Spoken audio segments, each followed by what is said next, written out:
Hello সবাইকে, welcome আজকের এপিসোডে। আজকেও আমাদের সাথে একটা গেস্ট আছে। আমাদের সাথে সিয়াম আছে, বিখ্যাত YouTuber, Harvard graduate. So hi Siam. এবং 4 জন গেস্ট থাকলে আমার খুব ভালো লাগে, আমি এটা বলিনি কারণ তখন আমার স্ক্রিনটা ফিল্ড লাগে। মানে টোটাল 4 জন হলে 4 জন গেস্ট না, তো এই কারণে আমার আজকেও খুব ভালো লাগতেছে। হ্যালো সবাইকে, ভর্তি কি ভর্তি অবস্থা? লাগে। সুপার সুপার ভাইয়া, সিয়াম আসছে, বেশ জোস হইছে। আজকে বেশ মজা হবে। এন্ড আজকে বেসিক্যালি আমরা আমরা ফার্স্টে টার্গেট করছি যে আমরা কন্টেন্ট ক্রিয়েশন নিয়ে কথা বলবো না, কারণ আমার মনে হচ্ছে আমরা মানুষকে বেশি এলিয়েনেট করে ফেলছি। সো ইটস অ্যাবাউট টাইম আমরা একটু রেলেভেন্ট ইস্যু। সো সবথেকে ক্লিকবেইটি টাইটেল কি হইতে পারে আমাদের 4 জনের সাথে কমন পড়ে? তো আমি এই যে আমরা পডকাস্টের রেকর্ড শুরু করার আগেই বলছিলাম যে সিয়াম বলতেছিল যে হার্ভার্ডে ক্লিকবেইট টাইটেল নিয়ে কথা হচ্ছিল, তখন আমরা বলছিলাম যে হার্ভার্ডে কিভাবে ভর্তি হয় যে এই বিষয়ে একটা টাইটেল হলে কেমন হয়। তো সিয়াম বলছে খুব একটা ভালো হয় না।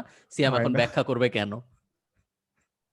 আচ্ছা, তো আমার কাছে মনে হয় যে বেশিরভাগ মানুষ অত মানুষ হার্ভার্ডে অ্যাপ্লাই করতে চায় না যতটুকু আমরা ভাবি। ঠিক আছে, হুম। এটা আমার কাছে পার্সোনালি মনে হয় প্রতি বছর তো হার্ভার্ডে কত 40-50 হাজার মানুষের মতো অ্যাপ্লাই করে। এটা তো অত বড় মার্কেট না পুরো পৃথিবী থেকে, মানে বাংলাদেশ থেকে কয়জন করে, মেবি 2000, মেবি 3000। হ্যাঁ, তো এটা একটা জিনিস। আর একটা জিনিস হচ্ছে এই বিদেশে উচ্চশিক্ষার উপর খালেদ ফারহান ভাইয়ের একটা ভিডিও আছে, এটা নিয়ে যদি না দেখে থাকেন মানে চ্যানেলে চলে হাইলি যান। রেকমেন্ডেড। কিন্তু বেসিক্যালি ওইটার আইডিয়াটা হচ্ছে যে বিদেশে উচ্চশিক্ষায় যাওয়ার জন্য নিজস্ব অনেক রিসার্চ করা লাগে।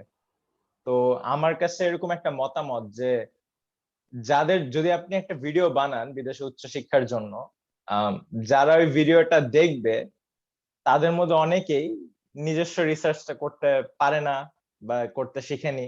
ঠিক আছে, আর যারা অলরেডি কি রিসার্চটা করতে জানে তারা ভিডিওটা দেখবে না। সো আর কি, যাদের কাছে উপকারী হবে ওই ওই ওই ইন্টারসেকশনটা কম। So why bother যারা making the video in the দেখতেছে। first place, Siam? যদি হ্যাঁ, এটা ভালো করছো।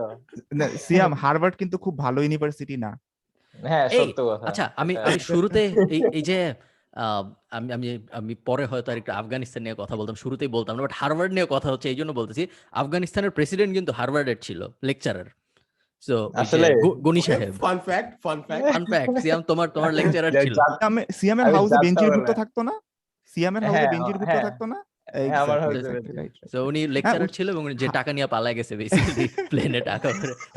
So, এবং আরেকটা ফান ফ্যাক্ট, ওনার একটা বই আছে, বইটার এক্সাক্ট টাইটেলটা আমার মনে নেই, বাট টাইটেলটা এরকম যে how to save a failing nation, এরকম একটা টাইটেল ওনার একটা বই আছে।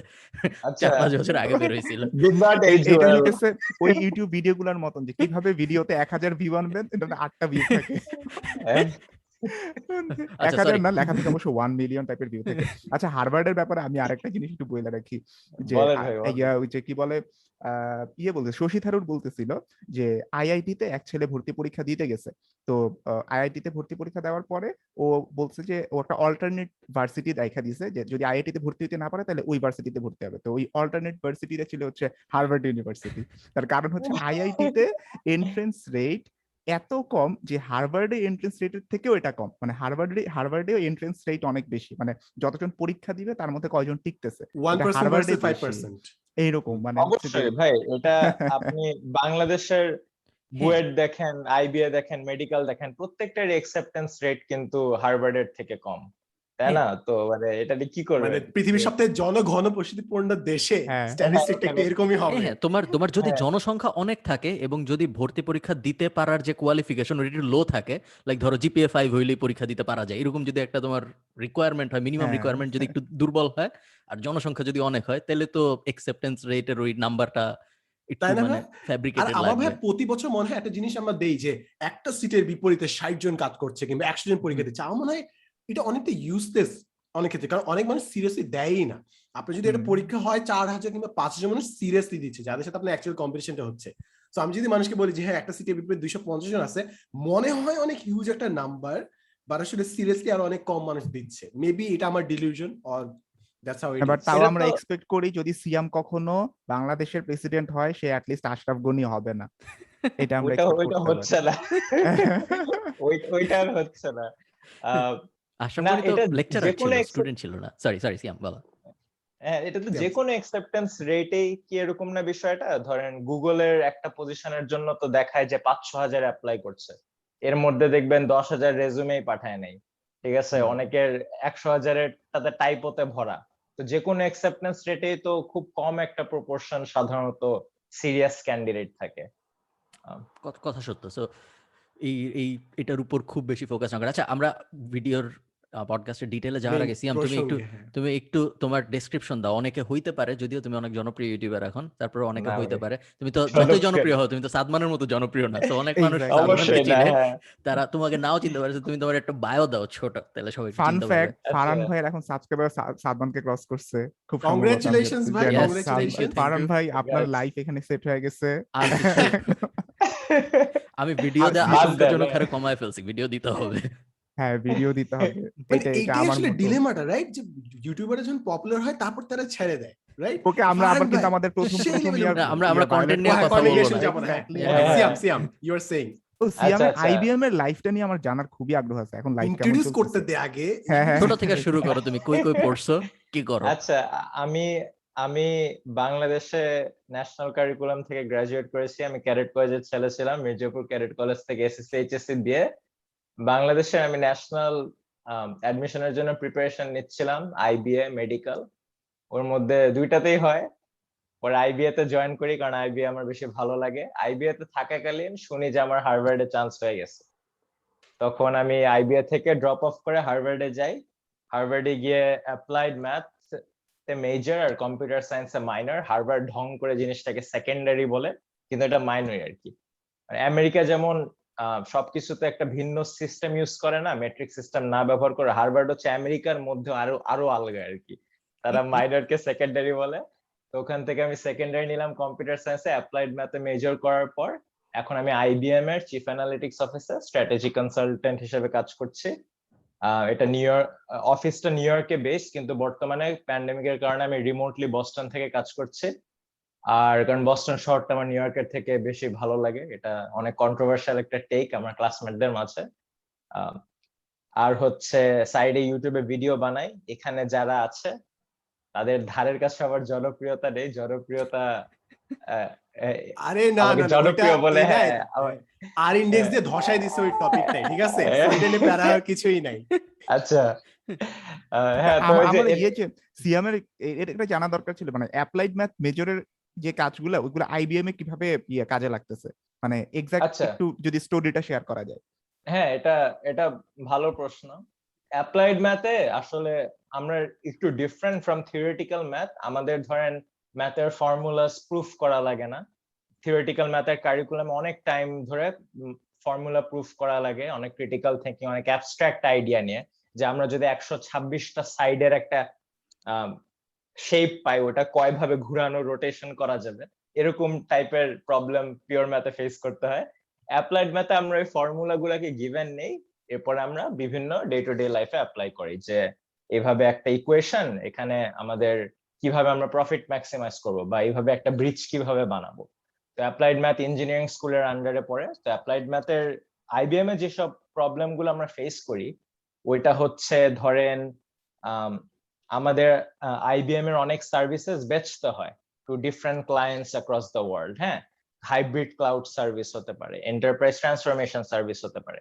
সো তাদের অনেক সময় একটা পার্টিকুলার এক্সাম্পল দিচ্ছি, এরকম হাজারটা প্রবলেম থাকে। একটা পার্টিকুলার এক্সাম্পল হচ্ছে আমরা একটা সার্ভিস বেচতে চাই, আমরা একটা প্রাইস অফার করব, অবশ্যই নিজেদের প্রফিট আমরা ম্যাক্সিমাইজ করতে চাবো, কিন্তু ওই সার্ভিসটা ডেলয়েড অফার করবে, অ্যাকসেঞ্চার অফার করবে, মাইক্রোসফট অফার করবে, ক্লায়েন্ট কিন্তু একটাই পিক করবে।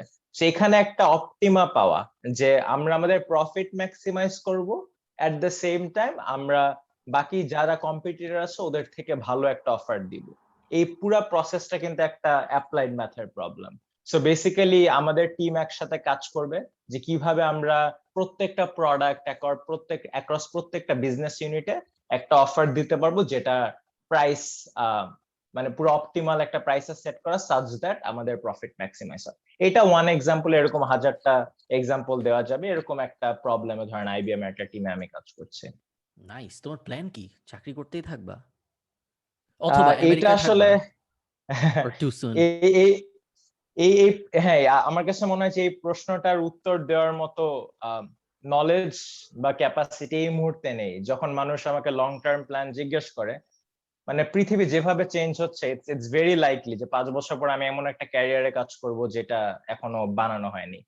আমি পার্সোনালি মনে হয় যে যেহেতু আমেরিকা এরকম অনেক ভালো ভালো কোম্পানিজ আছে যেখানে অবশ্যই তার অনেক প্রসেসেস ফলো করে, সিস্টেমস ফলো করে, যেখান থেকে অনেক কিছু শেখার আছে, ওখান থেকে 3-4 বছর অবশ্যই ওয়ার্ক এক্সপিরিয়েন্স পেতে চাই। মেবি যদি একটা তখন ইচ্ছা হয় যে একটা হায়ার এডুকেশনের ডিগ্রি নিব, আবার স্কুলে যদি ফেরত যেতে ইচ্ছা করে হয়তো বা যাবো। কিন্তু যদি বাংলাদেশে এমন কোন অপরচুনিটিস আসে যেখানে আমি গিয়ে আমার যেসব স্কিল সেট ওটা ভালোভাবে ইউটিলাইজ করতে পারবো, তখন অবশ্যই ফেরত যাবো। এটা এটা হচ্ছে, কিন্তু মানে কখন যাবো এইভাবে করে প্ল্যান করা অলমোস্ট ইম্পসিবল। আমি প্রিটি শিওর এখানে সবাই এগ্রি করবে যে কেউ হয়তো বা 5 বছর আগে কল্পনা করেনি আপনি যেখানে আছেন ওই সিচুয়েশনটায় থাকার কথা, আনলেস ধরেন ফারহান ভাই 5 বছর আগে চিন্তা করছিল যে উনি ইউটিউবার হবে, বা 10 বছর আগে, বা সাদমান সাদিক ভাই আইবিএতে থাকতে চিন্তা করছিল আমি একটা অথর হব। হ্যাঁ, তো এভাবে I genuinely appreciate it কিন্তু মানে সিয়াম যে বললি যে you still don't know what you want to be in life, আমার মনে হয় এই জিনিসটা একটু প্রিচ করা দরকার যে ভাই ইউ আর স্টিল এক্সপ্লোরিং। অনেক মানুষ, অনেক স্টুডেন্ট দেখি যে তারা ভাবে যে by this time they should have figured out what they want in their lifes. So তারা নিজের উপর প্রেশার তৈরি করে যে why don't I know my aim in life. So নিজের উপর একটা আননেসেসারি প্রেশার তারা দেয় without exploring the opportunities. So আমার মনে হয় এই জিনিসটা, এই ন্যারেশনটা একটু মানুষের কাছে যাওয়া দরকার যে ভাই ওয়েন ইউ আর ইয়াং আরো সময় দরকার তুমি নিজের লাইফে কি চাও, এন্ড কনস্ট্যান্টলি জিনিসপত্র চেঞ্জ হচ্ছে, right? You want different things from life. And আমার মনে হয় সিয়ামে ফার্মে যে কোয়েশ্চেনটা করলেন সিয়ামকে যে সামনে কি চাও, সিয়াম খুবই হোলসাম একটা আমাদের ডিসকাশন হচ্ছিল regarding writing a book. Siam, will you publish a book 2022 February? না, most probably not. Most probably not. আমার কাছে মনে হয় প্রথম কথা যে হোয়াট ডু ইউ ওয়ান্ট, মানে রাইটিং আ বুক আমার কাছে মাচ মোর দেন অথর ট্যাগটা লাগানোর জন্য, which is a very important tag অনেক জায়গায়, কিন্তু আমার কাছে মনে হয় ইটস অ্যাবাউট আমার কাছে একটা ভ্যালুয়েবল নলেজ আছে, ওইটা আমি দিতে চাই। ঠিক আছে, এখন ভ্যালুয়েবল নলেজটা প্যাকেজ করার জন্য সাধারণত কয়েক মাস, অনেকের কয়েক বছরে লেগে যায়। সাম বুকস লাইক 5-6 বছর ধরে লেখা হয়েছে। সো এরকম একটা টাইম ইনভেস্টমেন্ট এরকম একটা পয়েন্টে আমার ক্যারিয়ার করার জন্য অবশ্যই আমার চিন্তা করতে হবে যে আমি যেরকম আমার জীবনের 6 মাস দিব বা 3 মাস দিব, এটা কয়জন মানুষ পড়বে, কয়জন মানুষের উপকার হবে, সেরকম অনেক ধরনের চিন্তা ভাবনা আছে। সবকিছুর মাঝখানে যদি পার্সোনালি মনে হয় যে আইদার আমি ভ্যালুয়েবল নলেজ দিতে পারবো না, বা হচ্ছে আমি যে টাইমটুকু দিচ্ছি ওটার উপর রিটার্ন অন ইনভেস্টমেন্ট আসবে না, তখন ন্যাচারালি ওটা ডিলে করা উচিত। আমাদের আরেকটা, হ্যাঁ হ্যাঁ শেষ করো প্লিজ, শেষ করো আরেকটা আইডিয়া হচ্ছে যে এখন অনেক কিছু মার্কেটিং বেসড হয়ে গেছে, একটা বুক কতটুকু সেল হবে ওইটা dependent on the audience you have build. আমি পার্সোনালি মনে করি যে আমার অডিয়েন্স অনেক ছোট in contrast to the people we will be competing against বই ফেয়ারে। সো এখন আমার কাছে মনে হয় এই অডিয়েন্স দিয়ে ন্যাচারালি বই পাবলিশ করাটা মেবি ওয়াইজ হবে না। সো অনেকগুলো ফ্যাক্টরস আছে, কয়েকটা বললাম। সাদমানের কি বই আসবে বই মেলায়? এখনো ডিসাইড করি নাই, মোস্ট লাইকলি পিডিএফ দিব। হ্যাঁ, এনায়েত, নতুন কোনো ব্রিজ তো হচ্ছে না, আর কি বই ও আসবে? হ্যাঁ এনায়েত, আমি না ভাই, I really want to read your book, but Padma Setu, out of all the thing Padma Setu, how do I make that interesting man? এটা ইন্টারেস্টিং, তুই একটা রিভিউ করিস যদি বাই দ্য ওয়ে, আমরা দুজনের প্রতি একটা কোশ্চেন করতে আসছিলাম। এনায়েত তো লিখছে বই, ফারহান ভাই তো লিখছে। এনায়েত কোশ্চেনটা করার আগে জিজ্ঞেস করিনি কতদিন লাগছে বইটা শেষ করতে। আমার যেরকম 1 বছরের মতো লাগছিল পুরোটা করতে, আপনাদের কত সময় লাগছিল? মানে আমার তো হচ্ছে 2017-তে আমার ওই রিসার্চ শুরু হয়। 2017, 18, 19-এর কিছু কাজ হয়েছিল। 20-এর 6 মাস আমি জাস্ট লিখছি, আর রিসার্চ পেপার সহ তো আগেই পাবলিশ হয়েছে। সো বলা যায় ওভারঅল 2 বছর। আর এদিকে জামিল চৌধুরী স্যারের সাথে ওইটা প্রায় 2-3 মাসের মতন একটা ইয়া ছিল, মানে কন্টিনিউয়াসলি যাওয়া আসা করতে হয়েছে। ওইটাকে নিলে আরো 2-3 মাস যোগ করা যায়, এরকম আর কি। আমার বইটা হইলো একটা গ্লোরিফাইড ব্লগ পোস্ট, আর আমার ব্লগ পোস্ট গুলো হইলো গ্লোরিফাইড ফেসবুক স্ট্যাটাস। সো তোমার আমার বই লিখতে ধরো 3 মাসের 2-3 মাস লাগছে। আমি অ্যারাউন্ড নভেম্বরের দিকে শুরু করছি আই থিঙ্ক। সো খুব বেশি সময় লাগে নাই। সলিড গ্যারি ভি ট্যাকটিক পুরো একদম। আমি বই লেখা আমার একদমই পছন্দের কাজ না। আমি এরকম আমি বই লিখবো আবার এই সম্ভাবনা খুব কম। ভাই আপনি বই লিখবেন না, ভিডিও বানাবেন না, আপনার বিয়ে তাই না? হ্যাঁ, পছন্দটা কি ভাই? করবেনটা আমি কি? এটা এখনো খালি বুঝলাম টাকা না। আমি কামাবে, পাহাড়ের সামনে যে ছবি তুলবে। মানে হ্যাঁ এটাই আমার হ্যাঁ হ্যাঁ প্ল্যান। আমি শুধু এক্স্যাক্টলি পাহাড়ের এক্স্যাক্টলি। সামনে যে বসে থাকবো এবং কিছু করব না, আমি ওইদিকে যেতে চাচ্ছি যখন কিছু করা লাগবে না। এটা আমার আপাতত সিয়ামের উদ্দেশ্য। কিরকম কোনো প্ল্যান আছে, মানে কিচ্ছু করবা না একটা সময় লাইফে, যায় ফারহান ভাইয়ের মতন? না, এটা এটা নিয়ে অনেক চিন্তা করছিলাম আমি, মানে কি যে কোনো ওয়ার্ক এনভায়রনমেন্ট আমি দেখেছিলাম যে সব সময় মনে হয় যে আচ্ছা এই জিনিসটা আমার অতটা ভালো লাগতেছে না, হ্যাঁ, আর এটা কি মানে এটার মানে কি আমি আমার ওয়ার্ক নিয়ে প্যাশনেট না, বা আমি আমার যেখানে প্যাশন ওই ওয়ার্কটা খুঁজে পাইনি। পরে আমি অনেক ভেবে দেখলাম যে আসলে মানে কাজ করতেই আসলে ভালো লাগে না। হ্যাঁ, এটা হচ্ছে দ্য প্রবলেম। মানে অনেকে অনেকে আমাকে জিজ্ঞেস করে, ভাইয়া আপনার ড্রিম জব কি? আরে ভাই, মানে আমি সকাল 8টায় অফিসে ঢুকবো, গিয়ে কম্পিউটারে বসে প্রোগ্রামিং করে কোন একটা কোম্পানির এন্টারপ্রাইজ ট্রান্সফরমেশন করব। হ্যাঁ, অনেক কুল স্টাফ, অনেক ইম্প্যাক্ট হচ্ছে, কিন্তু এটা দিয়ে আমি ড্রিম কেন দেখবো ভাই? ঠিক আছে, আমি ড্রিম দেখবো হচ্ছে কোনো চিন্তা ভাবনা ছাড়া ঘুরে বেড়াচ্ছি, মজার খাবার খাচ্ছি, ফ্রেন্ডদের সাথে টাইম কাটাচ্ছি, ঠিক আছে, এগুলা না স্বপ্ন দেখবো। এক্স্যাক্টলি তো রাইট। তারপর রাতের বেলা বাসায় 5 লাখ টাকা করে যে কেউ এসে দিয়ে হ্যাঁ যেতেছে, দিয়ে হ্যাঁ হ্যাঁ, এটাই লাইফ। আইডিয়াল অপটিমাম হতো জিনিসটা।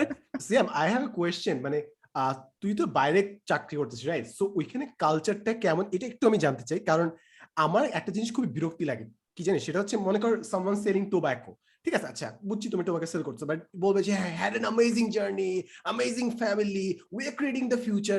মানে out of all the jargons you numb the sense of reality, and নিজে একটা ডিলিউশনের মধ্যে থাকি যে হ্যাঁ কিছু একটা করছি, কিছু একটা করতেছি, বাট সবকিছু জাস্ট একটা মানে ফ্যান্টাসির মধ্যে থাকে, একটা ধোঁয়া আসে। সো আমার মনে হয় কর্পোরেটে অনেক সময় আমরা জার্গন জার্গন এইসব বলতে চাই, we lose touch of reality, and at some point we fall in love with that fantasy. So তোর কি মনে হয় যে যখন তুই চাকরিতে আসিস, তোর কালচার অনেক মানুষ কাজ করতেছে, সো ইউ আর ভেরি মানে dedicated to your work, but do you at sometimes lose touch with the reality? কিংবা মনে হয় যে আমি যে কাজটা করতেছি করতেছি করার জন্য, বাট মেবি আমি এটা কখনো করতাম না যদি না আমি পেমেন্ট পাইতাম?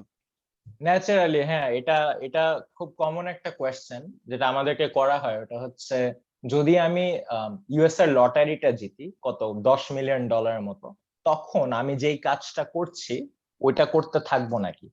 মেজরিটি অফ দ্য কেসেসে মানুষজন বলেন না ভাই, টাকার জন্যই প্রাইমারিলি করা হচ্ছে, আমি যাই বাই বাই। হ্যাঁ, কয়েকটা প্রফেশন যেটার মধ্যে একটা হায়ার মিনিং আছে, যেমন হচ্ছে ধরেন যারা ডক্টর, ঠিক আছে, তারা মানুষের সেবা করছে, তারাও বলে যে আমি এই জিনিসটা ফুল টাইম করব না, পার্ট টাইম টুকটাক মাঝে গিয়ে মানুষের ট্রিটমেন্ট করব, কিন্তু তাও ফুল টাইম করব না। সো এখান থেকে একটা আইডিয়া পাওয়া যায় যে প্রাইমারিলি বেশিরভাগ professions out there driven by the capacity to earn. ঠিক আছে, যে আমরা টাকা কামাবো, ওইটা দিয়ে আমরা আমাদের লাইফটাকে আরো কমফোর্টেবল করবো। সো আমি পার্সোনালি কখনো এটার সাথে টাচ হারাইনি। ঠিক আছে, আমি কেন কোম্পানিতে আমি আমার বেস্ট এফোর্ট দেই, ওটা হচ্ছে আমার কাছে মনে হয় যে লাইফে এরকম অনেক ট্রেন্ড আমরা কন্টিনিউ করি। ঠিক আছে, যে আপনি যদি কোনোদিন লেট না হন, নেক্সট টাইম যখন একটা অপরচুনিটি আসবে লেট হওয়ার, আপনি নিজেকে বলবেন আমি তো কখনো লেট হই না, আমি কেন এখন লেট হব? বা আমি পার্সোনালি সবসময় স্কুলে, মানে পড়াশোনা নিয়ে যেহেতু কথা বলা এখানে একটা থিম, মানে এই আজকের ভিডিওতে, স্কুলে আমি সবসময় যাই হোক জান দিয়ে হোক সিলেবাস শেষ করে পরীক্ষা দিতে যেতাম। ঠিক আছে, সেরকম কখনো কোনো সিচুয়েশন হয়নি যখন মনে একটু অলস লাগতেছিল, কিন্তু আমি বলছি আমি তো লাস্ট 6 বছরে কখনো সিলেবাস না শেষ করে যাইনি, এখন কেন যাব? সো ওয়ার্কেও আমি এরকম একটা মেনটেন করি যে আমি আমার বেস্ট ওয়ার্ক টার্ন ইন করবো। মানে এটা আমার পার্সোনাল একটা It's a স্ট্যান্ডার্ড। standard, আমি it's a personal standard, হ্যাঁ, yes. সো 6-7 মানে কি, আমি যদি এখন গিভ আপ করি 5 বছর পর যখন আরেকটা অপরচুনিটি, তখন আমি গিভ আপ করবো। কিন্তু এখন যদি আমি গিভ আপ না করি, তখন মনে হবে আমি লাস্ট 10 বছরে কখনো খারাপ ওয়ার্ক জমা দেইনি, এখন কেন দিব? সো আমি ন্যাচারালি এইটা একটা মোটিভেশন টু মানে কি ওয়ার্ক হার্ড আমার কোম্পানিতে। আরেকটা মোটিভেশন হচ্ছে প্রথম 1 বছর 2 বছর একটা এনি পজিশন অনেক কিছু শেখা যায়। ঠিক আছে, অনেক স্কিলস ওগুলো শিখতে চাই, এবং শিখার কোনো শর্টকাট নেই, খেটে শিখতে হয় যে কোনো স্কিলস। এটাই কিন্তু সিয়াম, এটাই কোয়েশ্চেনটা, যে হ্যাঁ শিখলি, অ্যামেজিং জার্নি, অ্যামেজিং ফ্যামিলি, তুই অনেক কম্পিটেন্ট একটা মানুষ হচ্ছিস, বাট ওই কম্পিটেন্সিটি নিয়ে যে মানুষটা হইলি, তারপর কি করবি ওই কম্পিটেন্সিটিতে? That's the thing that makes me question. It's a good question. আমি পার্সোনালি মনে করি যে দ্য আইডিয়া যে এমন একটা অপরচুনিটি আসবে যেখানে আমি টাকা কামাবো, প্লাস প্যাশনেট হব, প্লাস একটা হায়ার পারপাসের দিকে অ্যাচিভ করতে আমাকে সাহায্য করবে, এই ইন্টারসেকশনটা ইউজুয়ালি লাইফে পাওয়া বেশ ডিফিকাল্ট হয়ে যায়। কেউ দুইটা হয়তো বা পাবে এরকম ফ্যাক্টর, একটা পাবে না। এক দুইজনের কপাল হয়তো ভালো হয়, পেয়ে যায়। এক্সাম্পল হয়তো বা খান একাডেমি সাল খান, ঠিক আছে, সব দিকেই মানে যা করতে চেয়েছিল পেরেছে। আর মেবি আইমান সাদিক ভাই, আই ডোন্ট নো, মেবি আপনি, আই ডোন্ট নো, ঠিক আছে, যে আপনি ওরকম একটা ইন্টারসেকশন পেয়েছেন, যা করতে চান ওটা টাকাও জেনারেট করতেছে, ঠিক আছে। আমার আইডিয়াটা হচ্ছে যে কোনো ফিল্ডেই যান না কেন, এরকম অনেকগুলা স্কিলস থাকে যেগুলো নেসেসারি হয়। একটা হচ্ছে ধরেন আপনার ফাইন্যান্সেস ঠিক মতো হ্যান্ডেল করা, একটা হচ্ছে কিভাবে আপনার প্রোডাক্ট মার্কেট করতে হয়, একটা হচ্ছে কিভাবে প্রোডাক্ট সেল করতে হয়, একটা হচ্ছে কিভাবে বিভিন্ন স্টেক হোল্ডারদের সাথে রিলেশনশিপ মেনটেন করতে হয়। আমার আইডিয়াটা হচ্ছে যে আমি এখন এই স্কিল গুলো বিল্ড করব, এরকম যদি আমার স্বপ্নের অপরচুনিটি চলে আসে তখন আমি রেডি থাকবো এটা গ্রাস্প করার জন্য। ইট ইজ হাইলি লাইকলি যে অপরচুনিটিটা জীবনেও আসবে না, হতেই পারে, ঠিক আছে। তখন এই কাজেই থাকতে থাকবো, এখানে একটা হয়তো বা হায়ার পারপাস খুঁজে পাবো, এখানে হয়তো বা একটা কমিটমেন্ট খুঁজে পাবো। আমাদের ব্রেইন ভেরি গুড অ্যাট নিজেদেরকে এক্সপ্লেনেশন দেওয়া। যেমন 15 বছর আগে no one cared about software engineering, no one.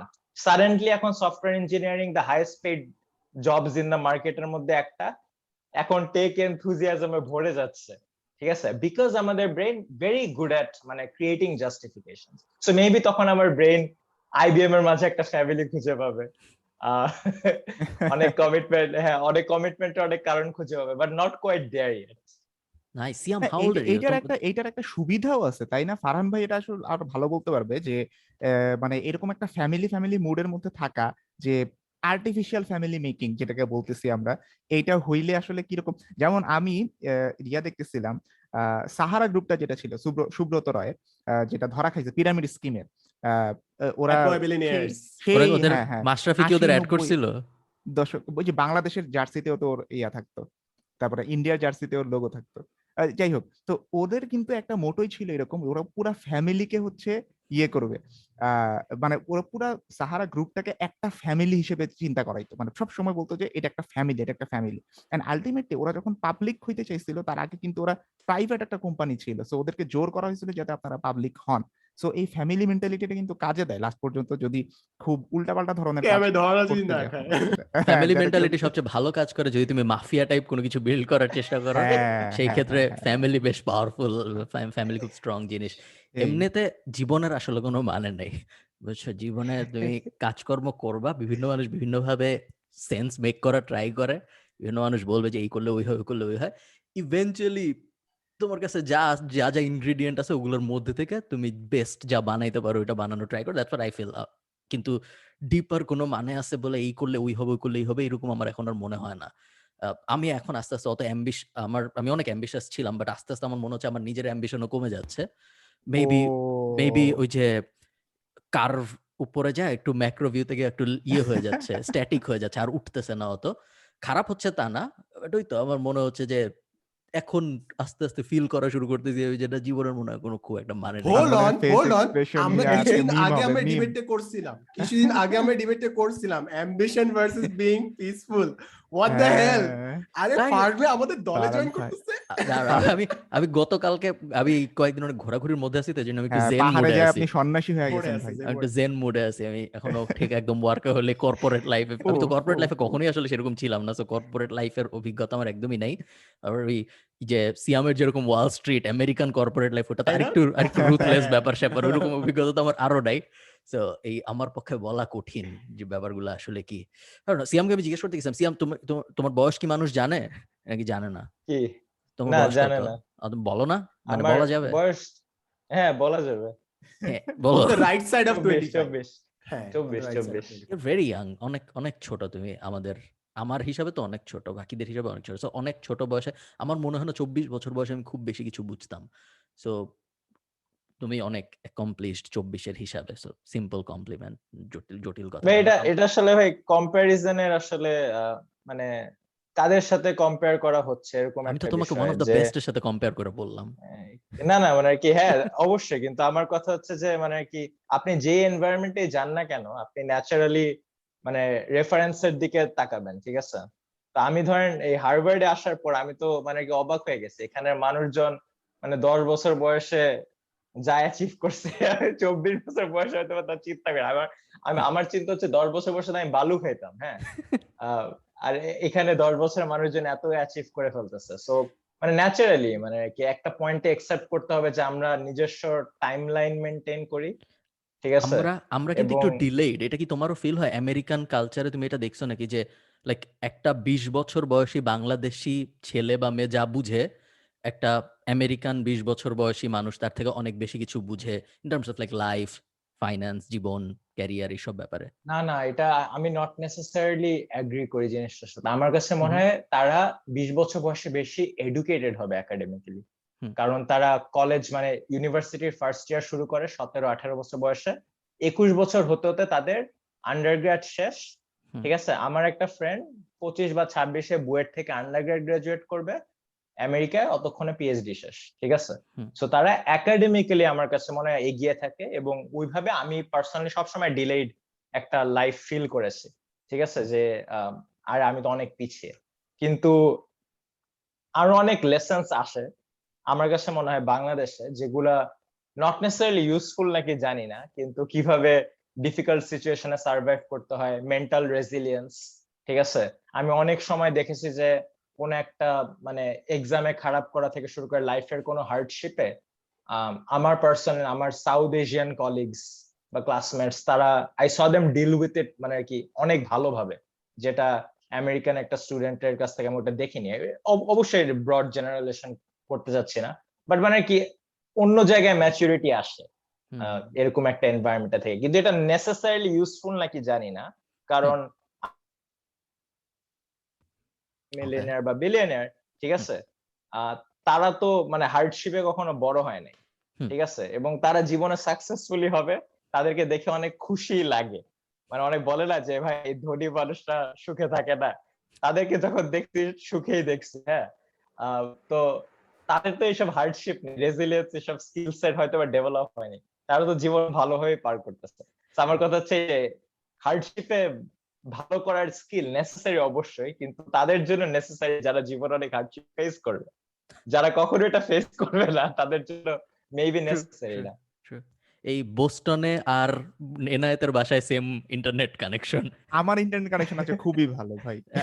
আজকে খুবই ভালো, আমি রেফারেন্সের সূত্রতে বললাম যে সিয়াম, আগে আমরা কিন্তু অ্যাম্বিশিয়াস হচ্ছি না তোর ইন্টারনেট কানেকশন দেখে। আমরা স্বপ্ন দেখি যে তোর দেশে যায়, ওইখানে যায় হ্যাঁ, কিছু আমরা ঠিকঠাক হবে, বাট তোর ইন্টারনেট কানেকশন দেখে তো আমরা হতাশ। সিয়াম, তুমি তোমার পুরা লাস্টের 1 মিনিটের মোনোলগ আমরা কেটে কেটে শুনছি, এই জন্য বলছি আমরা এটা। না আচ্ছা, না, তাও আমার শোনা গেছে, খারাপ না, ভালোই। না না, বুঝে গেছে বুঝে আমার গেছে, প্যারা নাই, আমার কাছে মনে হয় ইয়ের জন্য আজকে কোভিড। চারিদিকে টাইফুন ওয়ার্নিং, টাইফুন ও ওয়ার্নিং হ্যাঁ হ্যাঁ, এগুলা ওইটা। ঠিক বৃষ্টি আছে। হইলে আমরাও বলি, ঠিক আছে, লঘু হ্যাঁ, চাপ, তো ওইটাই আর কি। হচ্ছে তাইলে আর পার্থক্য হইলো কি, হার্ডশিপ খালি না, হ্যাঁ, আজকে আমি ওখানে যেটা খালি এক্সট্রা ভাবতেছি, এক্সেস বরফ বলবে। যেটা হচ্ছে ওই কি বলে, আমার তো ঘাস খাওয়া একটা ইয়ে ছিল, ট্যাগ ছিল, আজকে সিয়াম বালু খাইছে, সো বালু খাইছে, আমি আমার হ্যাঁ। একজন ফ্রেন্ড পাইছি। এটা খুবই ভালো লাগতেছে আমরা আমার আস্তে কাছে। অ্যাভাটারের সবগুলো এলিমেন্ট কভার করবো, ঠিক আছে, বালু, পানি, এয়ার, আগুন। পানি তো ভালো রে ভাই। আচ্ছা, এখন আমি আরেকটা জিনিস ঘাস আর করতে চাই। বালু। আমরা এখানে আমাদের দুইজন ব্যক্তি আছে যারা দেশে নাই বর্তমানে, so maybe you face the question about brain drain, right? And I think it's a relevant question I guess, আমাদের আজকে যে প্যানেলটা আছে overall. So how do you answer that? এবং আমি একটা জিনিস বলতে চাই যে যখনই ব্রেন ড্রেন নিয়ে কথা আসে না, যখনই কোনো একটা মানুষ বাইরে যায়, আমরা না তাদেরকে অ্যাটাক করি যে তুই দেশ ছেড়ে চলে গেছিস। সো এরকম অ্যাগ্রেসিভ মোডে আসলে ফার্স্টে স্টার্ট করলে we can't have a discussion. So ডিসকাশনটা শুরু করতে হইলে আই গেস ফার্স্টে ইননলেজ করতে হয় যে there is definitely something যে কারণে ছেলেপুলে চলে যাচ্ছে বাইরে। সো তারপর ডিসকাশনটা আগানো যায়। আমি জানতে চাই স্পেশালি ফারহান ভাই এন্ড সিয়াম এর কাছ থেকে, যে যখন মানুষ আপনাদেরকে মনে করেন কেউ বললো যে হ্যাঁ তোরা দেশদ্রোহী কিংবা you betrayed our country, how do you respond to that? Okay, আমাকে না থিওরিটিক্যালি মনে হয় অনেকে বলবে, আমি জানি না সিয়ামকে অনেকে বলে নাকি, আমাকে কখনো কেউ বলে নাই। আহ, কখনো আমাকে কেউ বলে নাই যে ব্রেন ড্রেন নিয়ে আমি আলাপ করছি আমার জ্ঞানী কথাবার্তার সাথে কয়েকজনের সাথে, বাট আমাকে ব্যক্তিগতভাবে কখনো কেউ বলেনি। আমার নিজের মাঝে মধ্যে ফিল হয় যে দেশে থাকলে আরো অনেক বড় কিছু করা যেত, এবং করে আমি নিজেও মজা পাইতাম। অন্য অনেক কিছুই আমি করতে চাই যা আসলে এই আয়ারল্যান্ডের মধ্যে করা সম্ভব হয় না ওইভাবে, অত আনন্দের সাথে করলে হয়তো করা যায় ভার্চুয়ালি। ফর এক্সাম্পল পডকাস্ট, এই যে পডকাস্ট আমরা করতেছি, যদি আমি দেশে থাকতাম, সহজ এক্সাম্পল, আমরা একটা স্টুডিও নিতে পারতাম, সুন্দরভাবে আমরা একটা টেবিলে বসে একটা জো রোগান ফিল এনে পুরোটার মধ্যে কথাবার্তা বলতে পারতাম। সো যেই জিনিসটা আরো অনেক বেশি মজার হইতো, যেটা এখন এরকম অত মজার হচ্ছে না। সো এইরকম এটা খুব ছোট একটা এক্সাম্পল, বাট অনেক সিরিয়াস ব্যাপার আছে জীবনে যেগুলো আমি করতে চাই। ওই যে ফ্যামিলি রিলেশন এগুলো বাদ দিয়ে আমি এমনি প্রফেশনাল লাইফের কথা বলছি, ওগুলো তো আছেই, তোমার ফ্রেন্ডস ফ্যামিলি দেশে আছে, সো তুমি দেশে থাকতে চাবা। ব্রেন ড্রেন একটা সিরিয়াস প্রবলেম, সব এই আমাদের মতো থার্ড ওয়ার্ল্ড কান্ট্রি এটা ফেস করে। আমাকে কখনো কেউ বলে নাই যে আমি খুব একটা বিট্রে করছি দেশের সাথে, বাট আই পার্সোনালি ফিল যে আমি ডেফিনেটলি করছি, যারাই বিদেশে যায় সবাই করছে কোনো না কোনো, টু সাম এক্সটেন্ট সবাই কোনো না Why do কোনো you ভাবে think that? করছে। আপনার মাথায় এটা কেন আসতেছে এই জিনিসটা? মানে কারণ আপনি যে কাজটা করতেছেন এটা তো অনলাইনেই করতেছেন, আপনাদের সশরীরে থাকতে হবে না এখানে, আপনার হ্যাঁ, কাজটা আপনি true. অনলাইনেই ভিডিও বানাচ্ছেন। ট্রু, ভিডিও বানানোর পার্টটা দেখলে পুরা স্কেলটা দেখা হবে না, অন্য অনেক কিছু করা সম্ভব ছিল যেগুলা আসলে সব বিদেশ থেকে ওইভাবে করা সম্ভব হয় না। ধরো আমার একটা ইউটিউব চ্যানেলে যখন আমার ভিউ কমে যায়, তখন আমি বিজনেস আইডিয়া নিয়ে কিছু ভিডিও পাবলিশ করি। আমার একটা ব্যাংক আছে যেখানে ধরো 5টা 6টা ভিডিও, ওগুলো আমি এডিট করে পাবলিশ করে দিই। সো ওই ভিডিও আইডিয়াগুলোর মধ্যে বেশিরভাগই আমি অ্যাকচুয়ালি ইমপ্লিমেন্ট করতে পারতাম যদি আমি দেশে থাকতাম, এবং এইটা আমার কাছে খুব ভালো সলিউশন মনে হয় যে নিজে একটু বড় করে তারপর কারো কাছে বিক্রি করে দেওয়া, তাহলে ওই বিজনেসটা গ্রো করার চান্স অনেক বাড়ে। সো এবং একটা বিজনেস গ্রো করলে অনেক মানুষের একসাথে অনেক উপকার করা সম্ভব হয় বিজনেস সেন্সে বললে। আমি ঠিক প্রপারলি ডিফাইন করতে পারবো না কেন মনে হয়, বাট আই ডেফিনেটলি ফিল যে দেশে না থাকায় একটা ডিসসার্ভিস করতেছি ফর শিওর। সিয়াম, সিয়ামের কি মনে হয়? আমি এখানে আরেকটা কোয়েশ্চেন জুড়ে দেই, ঠিক আছে? সো মনে কর now you guys are abroad, এখন বাংলাদেশে নাই। সো সিয়াম মনে কর একদিন আইবিএ টিমে অনেক কিছু শিখলো, শিখে কোন স্পেসিফিক মানে অ্যাকচুয়াল এক্সাম্পল, কোন অপরচুনিটি আসলে সিয়াম ফাইনালি ডিসাইড করবে যে না, this is the calling, this is the opportunity, এখন আমাকে দেশে আসতেই হবে।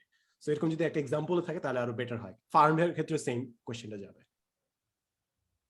আচ্ছা, এরকম একটা অপরচুনিটি পিন পয়েন্ট করে এখন ইটস হার্ড, তাই না? মানে একটা এক্সাম্পল আমি সবসময় দেই যে শেরিল স্যান্ডবার্গ, ফেসবুকের সিইও, উনি যখন উনি হার্ভার্ডে আন্ডারগ্রেড করে ইকোনমিক্সে, উনি যখন হার্ভার্ডে ছিল তখন মানে জাকারবার্গের বয়স মনে হয় 2 বা 1, ঠিক আছে? তখন উনি যখন ক্যারিয়ার প্ল্যান করছিল, উনি কিন্তু কল্পনাতেও চিন্তা করতে পারবে না ওই পয়েন্টে যে আমি একটা বিগ টেক কোম্পানির সিইও হব, মোস্ট ইনফ্লুয়েন্সিয়াল একটা ওম্যান হব, আমার নেটওয়ার্থ বিলিয়নের উপর থাকবে, ঠিক আছে?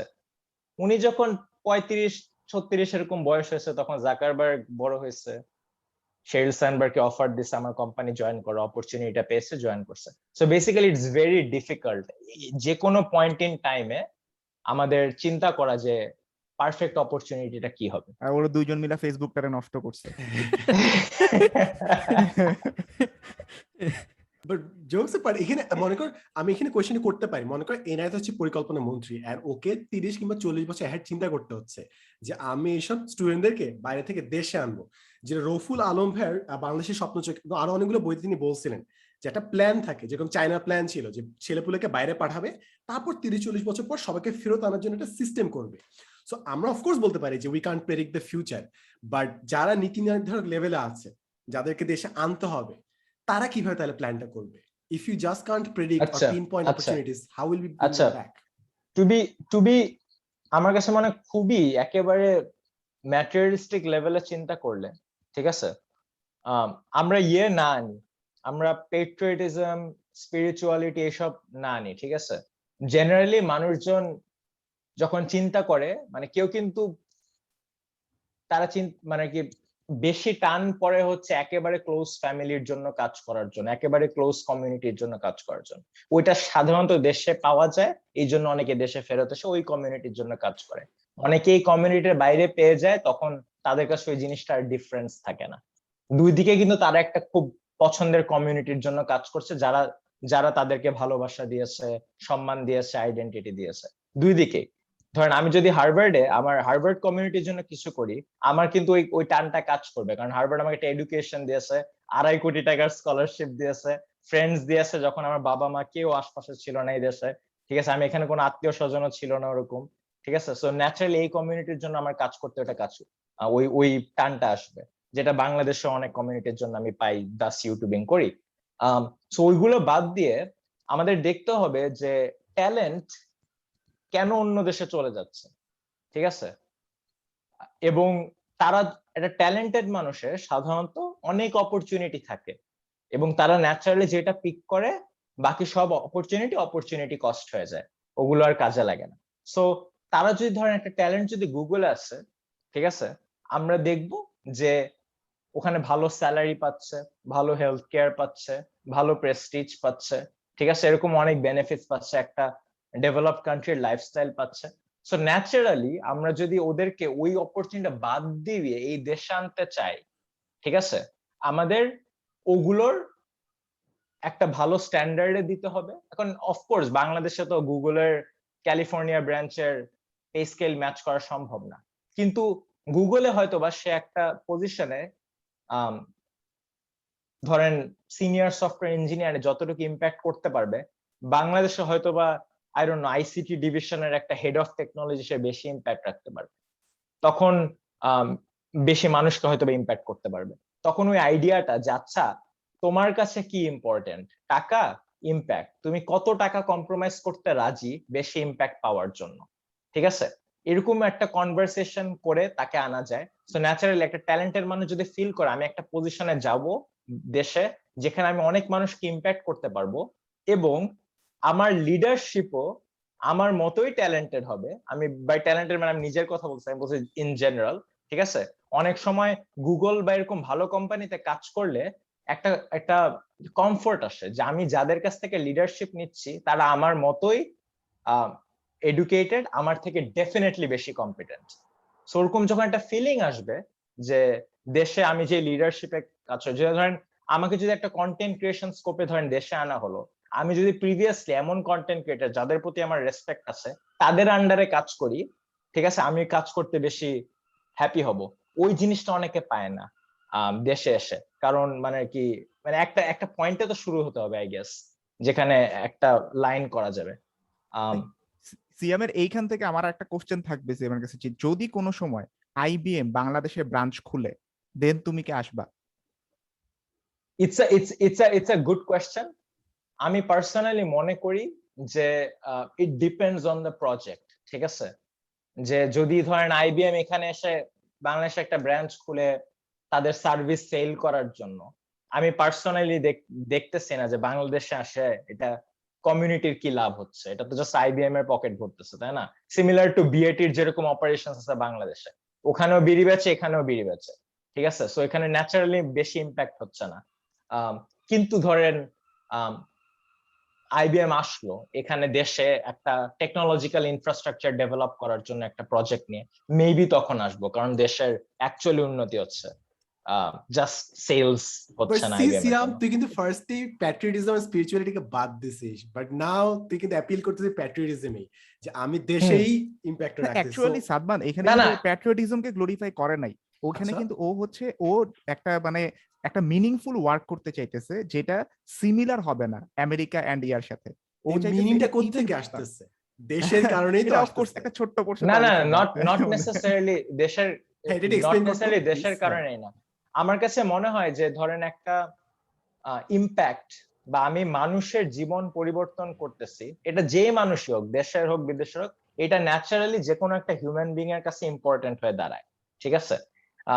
সো বিভিন্ন কান্ট্রিতে ধরেন একটা গুগলের সিনিয়র সফটওয়্যার ইঞ্জিনিয়ারিং ইউএসএ তে যেরকম ইম্প্যাক্ট লেভেল রাখতে পারবে, সেই গুগলের সিনিয়র সফটওয়্যার ইঞ্জিনিয়ারকে যদি হেড অফ ইঞ্জিনিয়ারিং গুগল বাংলাদেশে আনা হয়, মেবি সে বেশি ইম্প্যাক্ট রাখতে পারবে because of the position that they are holding. So অনেক সময় হয় কি, যদি আমরা ইন্ডিয়ার দিকে তাকাই বা সিঙ্গাপুর, আই ডোন্ট নো, চায়নার দিকে তাকাই, ওরা করেছে কি, ওরা ফার্স্টে ট্যালেন্টকে ডেভেলপ হতে দিয়েছে। সো তারা যে ট্যালেন্টটাকে পাঠিয়েছে, ওরা ওখানে ব্যাচেলার্স করছে ধরেন হার্ভার্ডে, এমবিএ করলো স্ট্যানফোর্ডে, 5-6 বছর কাজ করেছে, কাজ করে তারা হয়তো একটা সিনিয়র প্রোডাক্ট ম্যানেজার এরকম একটা লেভেলে গেছে, তখন তাদেরকে বলেছে যে দেশে আসো, তোমাকে আরো বেশি বড় পজিশন দেওয়া হবে। ন্যাচারালি আমাদের দেশ পে স্কেল মিট করতে পারবে না, সো স্যালারি একটু কম হবে, কিন্তু তুমি এখানে যে রেসপন্সিবিলিটি নিতে পারতেছো বা যতটুকু ইম্প্যাক্ট ফেলাতে পারতেছো, তুমি কিন্তু ইউএসএ তো ফেলাতে পারবে না, ঠিক আছে। সো বেশি ইম্প্যাক্টের জন্য তারা আসতেছে। এখন একজন যদি গুগলের এসভিপি হয়, ঠিক আছে, তাকে কিন্তু বাংলাদেশে গুগলের এসভিপি হিসাবে আনাটা সম্ভব হবে না, কারণ সে গ্লোবাল এসভিপি হিসাবে বা সিনিয়র ভাইস প্রেসিডেন্ট হিসাবে বাংলাদেশের সিনিয়র ভাইস প্রেসিডেন্টের থেকে বেশি ইম্প্যাক্ট ফেলাতে পারবে। তো এইটা একটা জিনিস। আর আরেকটা অপরচুনিটি হচ্ছে যে ফাইন্যান্সিয়াল রিওয়ার্ডস, যে তুমি দেশে থেকে বিদেশে $200,000 ইনকাম করতেছো, বাংলাদেশে এসে একটা কোম্পানি খুলো যেটা 5 বছর কাজ করার পর $100 মিলিয়ন ভ্যালুয়েশন হবে, তোমার ইকুইটি হবে ওয়ার্থ 50 মিলিয়ন বা 30 মিলিয়ন। তুমি ইউএসএ তে কর্পোরেট লাইফে যত ইনকাম করতে পারবা তার থেকে মাচ মোর বাংলাদেশে করতে পারবা। এরকম একটা স্বপ্ন দেখিয়ে ইন্ডিয়াতে হাজার হাজার ট্যালেন্ট আনা হয়েছে, ঠিক আছে। বাংলাদেশে আমার কাছে মনে হয় স্টার্টআপ ইকোসিস্টেম যেভাবে ডেভেলপ হচ্ছে 5 to 10 ইয়ার্স ফ্রম নাও ওরকম একটা পয়েন্টে যাবে, এখন একটু ইম্যাচিওর। সো এরকম মানে কি ফাইন্যান্সিয়াল রিওয়ার্ড বা হচ্ছে ইম্প্যাক্ট, এরকম দুইটা মানে কি মূলা দেখিয়ে বা হচ্ছে দুইটা রিওয়ার্ড দেখিয়ে ট্যালেন্ট আনা সম্ভব।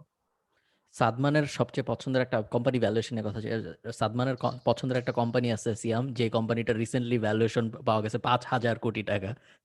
আচ্ছা আচ্ছা, সাদমান আর এনা দুজনের কাছে এই প্রশ্ন, তোমরা কি সামনে ব্রেন ড্রেইন এই ব্যাপারটার কি বলে ওইটাকে exact wordটা পার্টিসিপেট কি? করবে নাকি? হ্যাঁ, তোমরা কি ওই পার্টিসিপেট ট্রেনের মধ্যেও কি হইতে আমরা যাচ্ছ টিকটক নাকি? দিব নাকি?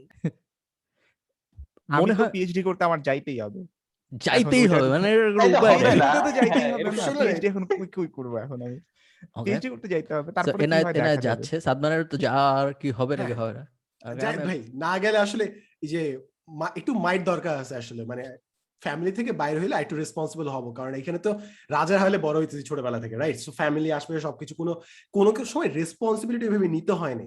আমার মনে হয় বাইরে গেলে একটা যথেষ্ট মাইর খাবো, তারপর একটু রেসপন্সিবল হবো, একটু ওয়ার্ক এথিক বাড়বে, যেটা আমি বিশ্বাস করি।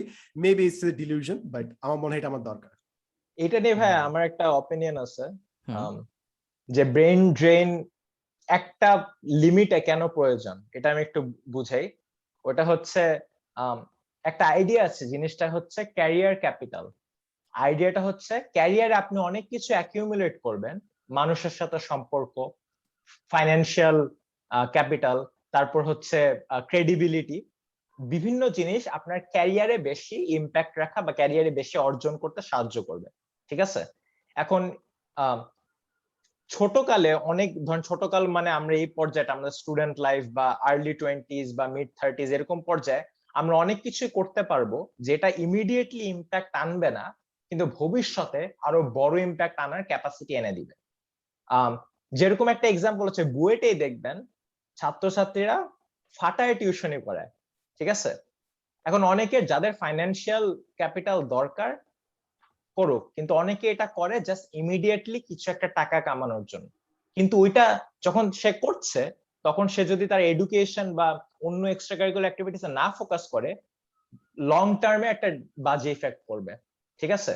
সো আমার কাছে মনে হয় যদি আপনি এই বয়সে, অনেকে বলে যে না আমার 23 বছর বয়সেই দেশের জন্য মানে জীবন দিয়ে দিতে হবে, হ্যাঁ, এটা একটা মিস্টেক হতে পারে, কারণ আপনি আপনার ক্যারিয়ার ক্যাপিটালটাকে লিমিট করে ফেলছেন। এখন আপনি যদি দেশের জন্য কাজ হয়তোবা করতে চান, বা দেশ না বলে যে কমিউনিটির জন্য আপনি কেয়ার করেন ওই কমিউনিটির জন্য কাজ করতে চান, তখন অনেক সময় একটা ভালো আইডিয়া হবে এখান থেকে বিদেশে গিয়ে, কারণ এটা তো মানে আনডিসপিউটেড যে বিদেশের এডুকেশনে অনেক জায়গায় রিসোর্স অনেক বেশি ভালো। ওখান থেকে যদি আপনি এডুকেশন নেন, ওখান থেকে যদি আপনি ওয়ার্ক এক্সপিরিয়েন্স পান, আপনার এন্টায়ার ক্যারিয়ারে বেশি ইম্প্যাক্ট ফেলানোর ক্যাপাসিটিটা বেড়ে যায়, সাচ দ্যাট আপনি যদি 40 বছর বয়সে ফেরত আসেন আপনি বেশি ইম্প্যাক্ট ফেলাতে পারবেন। সো এরকম একটা পার্সপেক্টিভ দিয়ে কিন্তু মানে ইমিডিয়েট এই বাইরে গিয়ে কিছু একটা এক্সপেরিয়েন্স নেওয়াটা একটা বেশি ইম্প্যাক্টফুল ডিসিশন হতে পারে দেশের জন্য। জাস্ট আ থট। এইখানে আমি একটু টিউশনির ব্যাপারটা ইয়ে করা দরকার, এটা অনেকে অনেকে ইয়া এনায়েত জানে না বুয়েটকে ডিফেন্ড জিনিসটা। করবে এখন। না না ডিফেন্ড করার জন্য না, আমি উল্টা আরো ইয়ে করব, মানে opposite কেন বলবো। টিউশনি ইজ নট এ বুয়েটে- ভেরি সাস্টেইনেবল আইডিয়া।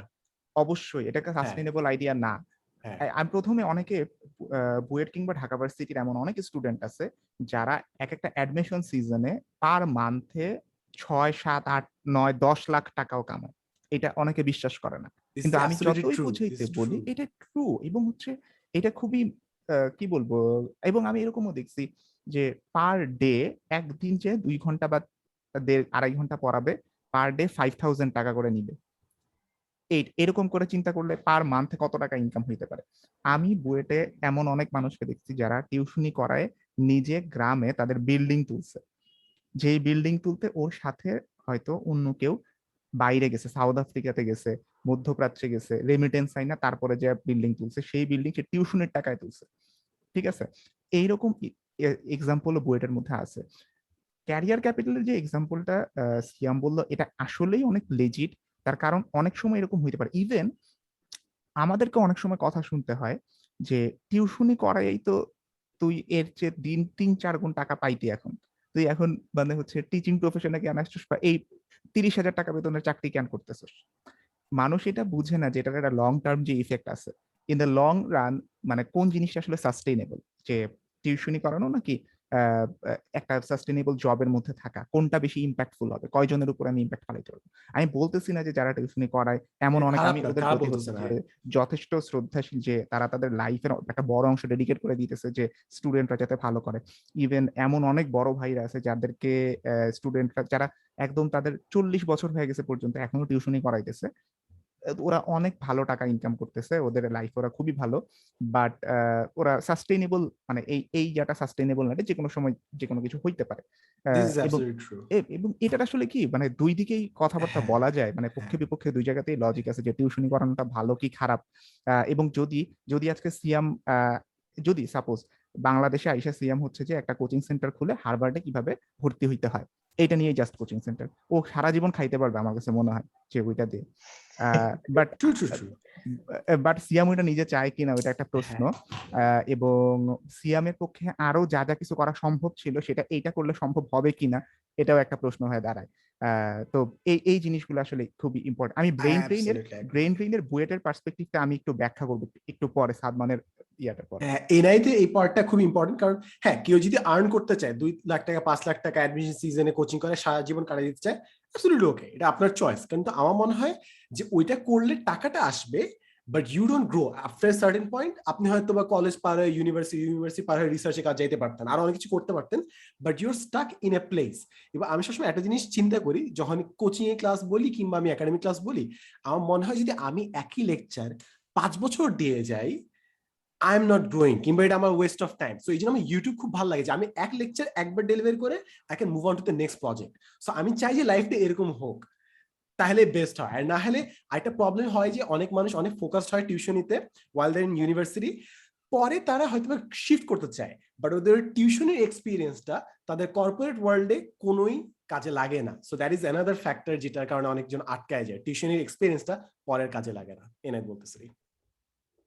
ফারহান ভাই কিছু বলেন ভাই, আপনার টিউশনের এক্সপিরিয়েন্স কি ও এন্ড হ্যাঁ, আপনার এই হ্যাঁ। ব্যাপারে আমি কি মতামত? আমি কখনোই সেরকম ভাবে কাউকে টিউশনি করাই নাই। আপনি টিউশনি করান নাই? আমি আপনি টিউশনি না করেন না নাই? আমি 2-3 মাস কেমনে? আমি 2-3 মাস করিয়েছি, বাট তেমন বলার মতো কিছু আসলে করাইনি আমি।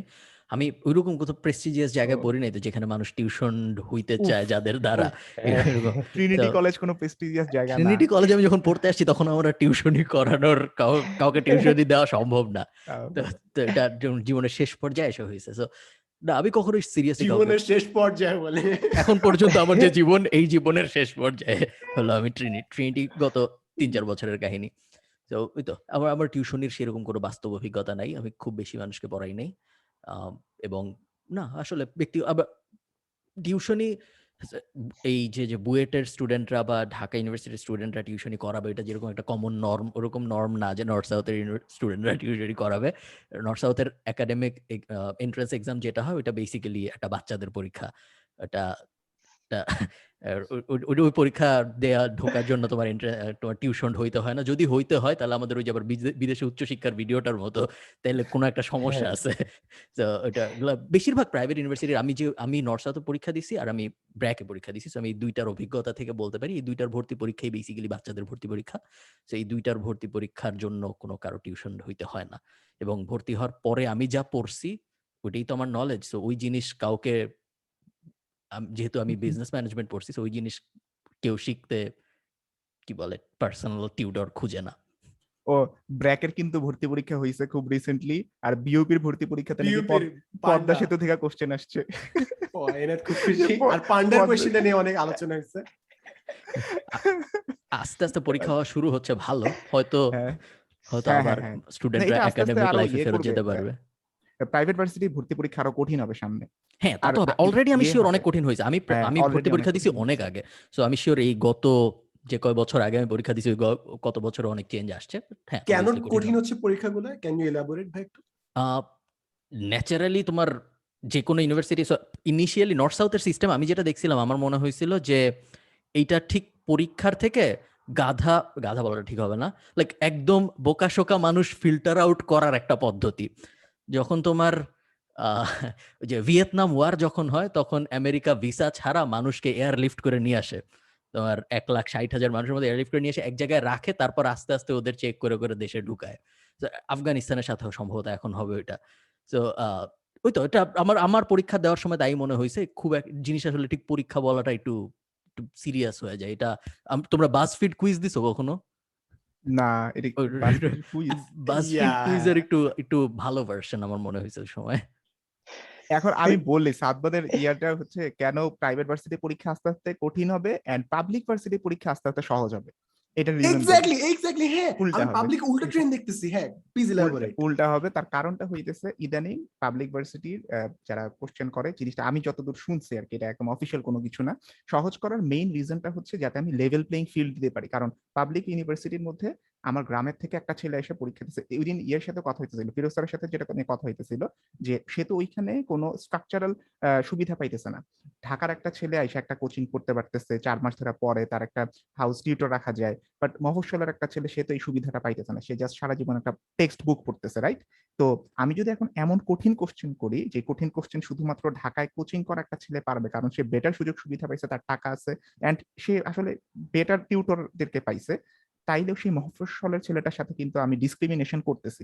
তার কারণ হচ্ছে ওই ছেলেটা আসলে কঠিন মানে জিনিসটা আসলে পারে না এমন না, সে পারতো যদি তাকে বেটার অপরচুনিটি দেওয়া হতো, বেটার ফ্যাসিলিটি দেওয়া হতো। তো সেই ক্ষেত্রে এটা কিন্তু তার নিজের দোষ না, তার কিন্তু মেধা আছে, বাট সে ওইখানে থাকে দেখে সে পাইতেছে না, বা তার টাকা পয়সা কম দেখে পাইতেছে না।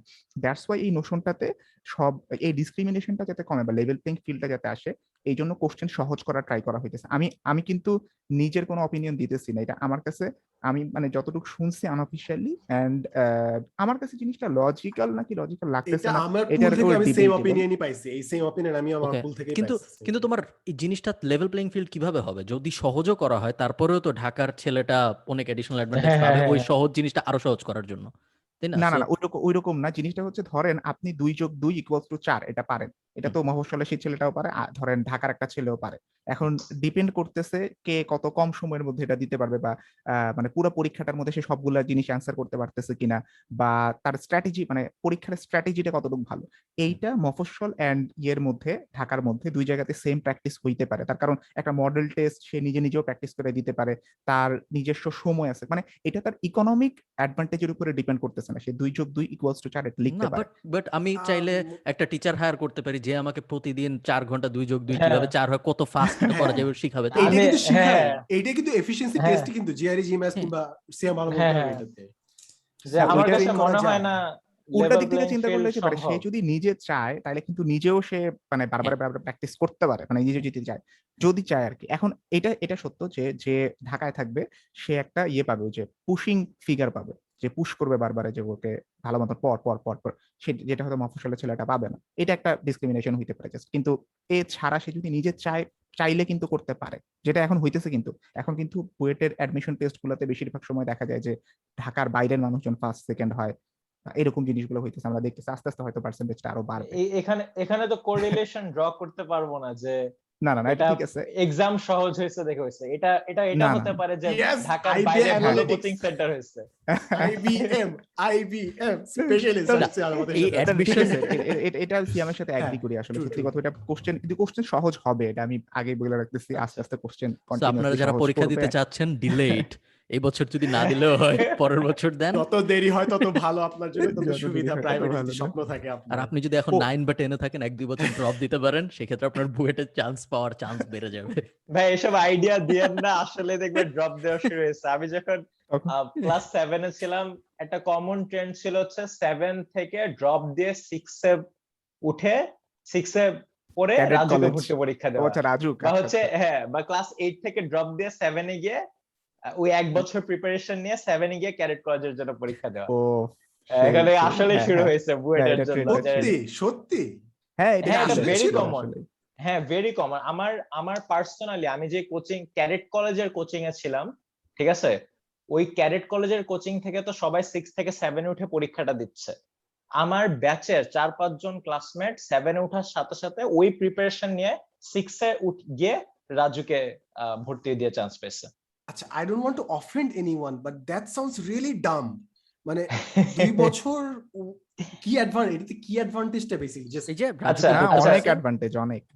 হ্যাঁ, আমাকে প্লিজ একটু এক্সপ্লেইন, আমি কারণ বুঝতেছি না এটা এটা কেন হচ্ছে মানুষ 2টা যেমন বছর ড্রপ সেম দিবে। রিজনে কিন্তু যখন ক্লাস 1 এ কোনো একটা বাচ্চাকে ভর্তি করানো হয়, সে 1 বছর এক্সট্রা একটা কোচিং করে দেন আবার 1 এ প্রিপারেশন মানে অ্যাডমিশন টেস্ট দেয়। সো 1 এতে কিন্তু সে অনেকজন মানুষের আগে চলে আসলো। কারণ হচ্ছে যারা এই 1 বছর ধরে ছোট যারা আছে, যারা প্রথমবারের মতন 1 এ অ্যাডমিশন টেস্ট দিবে বা এই যে ক্যাডেট কলেজের অ্যাডমিশন টেস্ট দিবে, তাদের থেকে অলরেডি সে সামনে আগে আছে। আর এটা তো আসলে এটা এরকম একটা জিনিস বলে না যে, আরে ম্যালকম গ্ল্যাডওয়েলের যে বইটা ছিল আউটলায়ার্স বইটা যে দিছিল আউটলায়ার্স এর মধ্যে কিন্তু হকি, বয়সের ব্যাপারটা বলছে, যে হকির ব্যাপারটা, যে বয়স, যেই সব টিমের হকি প্লেয়ারদের হচ্ছে যে বয়স বেশি, গড় এভারেজ ওরা বেশি ভালো করতেছে। সেম জিনিস আমরা এডুকেশনের ক্ষেত্রেও দেখছি আসলে, যে বয়স বেশি হইলে তার তো গ্র্যাবিং পাওয়ারটাও বেশি, এন্ড মানে ওভারঅল একটা অ্যাডভান্টেজ থাকে আসলে, সত্যি কথা, এটা অস্বীকার করার কিছু আর না। এটা স্ট্রাকচারাল অ্যাডভান্টেজ। ওই মানুষটা ওর বয়স অনুযায়ী আরো আগানো দরকার ছিল, ওর জাস্ট স্ট্রাকচারের অ্যাডভান্টেজ নিচ্ছে, অর্থাৎ উইকলিংদের সাথে সে কম্পিট করতেছে, দ্যাটস ওয়াই ওর মনে হচ্ছে সে আগায় গেছে। এটাই তো ম্যালকম গ্ল্যাডওয়েল বুঝাইছিল ওর বইতে। সো হ্যাঁ হ্যাঁ হ্যাঁ, এইটাই আচ্ছা কিন্তু আচ্ছা, বাংলাদেশের এটাই বুঝতে দরকার। না, এটা এটাই দরকার। বাচ্চাগুলোর জন্য এটাই দরকার ভালো, মনে করে বাংলাদেশিদের। বাচ্চাগুলোর জন্য ভালো, বাচ্চাগুলা আরো স্ট্রং ও কম্পিটিটর হ্যাঁ। পাচ্ছে কম্পিট করার জন্য, যেটা তাদেরকে লং রানে জীবনে অনেক আগায় নিয়ে যাবে, ও যেটা আচ্ছা, সে এখান হয়তো। থেকে ভালো কথা, এখান থেকে আপনাদের কাছে একটা প্রশ্ন সবার কাছেই, যে আপনারা যখন স্কুলে পড়ছেন তখন কতজন এমন ছিল যারা আসলে আপনার চেয়ে বয়সে বড় কিন্তু আপনার সাথেই পড়ছে? এটা কম, তো জাজ করাটা খুব কঠিন, আমি খুবই তো কম, খুবই কম। আমি দেখে তো মনে হয় না খুব ক্যাডেট বেশি কলেজে ছিল। প্রচুর ছিল। আমার পার্সোনালি ক্যাডেট কলেজে মানে হাফ অফ দ্য ব্যাচ আমার থেকে 1 বছর ও বয়সে বড় ছিল।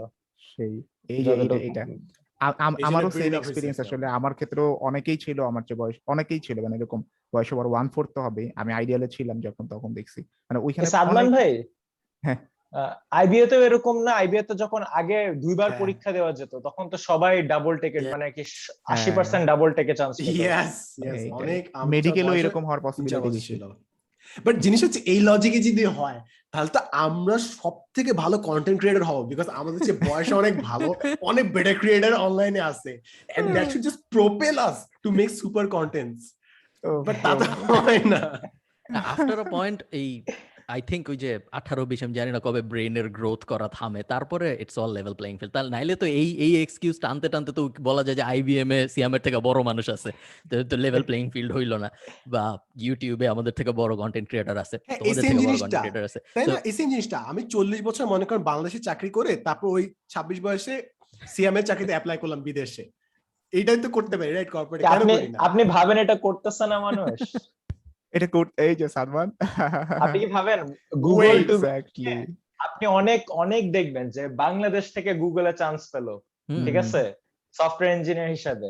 আহ, এরকম প্রচুর নিউজ দেখবেন, কিন্তু খুব কম নিউজে কিন্তু কোন পজিশনে গেছে ওইটার বর্ণনাটা দেয়, ঠিক সিয়াম আছে। সিয়াম এখন তুই কিন্তু অনেকজন অনেক মানুষকে থিন, just দশায় অনেক থিন দিচ্ছিস। লাইনে হাঁটাহাঁটি হোক, করতেছে। হোক, আজকে জানুক আমার কাছে মনে হয় যে অ্যাজ আ নেশন আমরা মানে অফকোর্স গুগলের মতো একটা কোম্পানিতে যদি একটা ভালো পজিশনে জব পান ইটস গ্রেট, কিন্তু মানে ট্যালেন্টেড মানুষ ক্যান ডু মাচ মোর, মানে সব সময় যে কোনো পর্যায়ে। এটা এটা মানে জাস্ট একটা আলাদা অ্যাম্বিশন সেট করার জন্য না, আমার কাছে মনে হয় নিজের পোটেনশিয়াল রিচ করার মধ্যে আলাদা একটা শান্তি আছে, যেটা অনেকেই অ্যাচিভ করতে পারবে বাই পুশিং দেমসেলভস।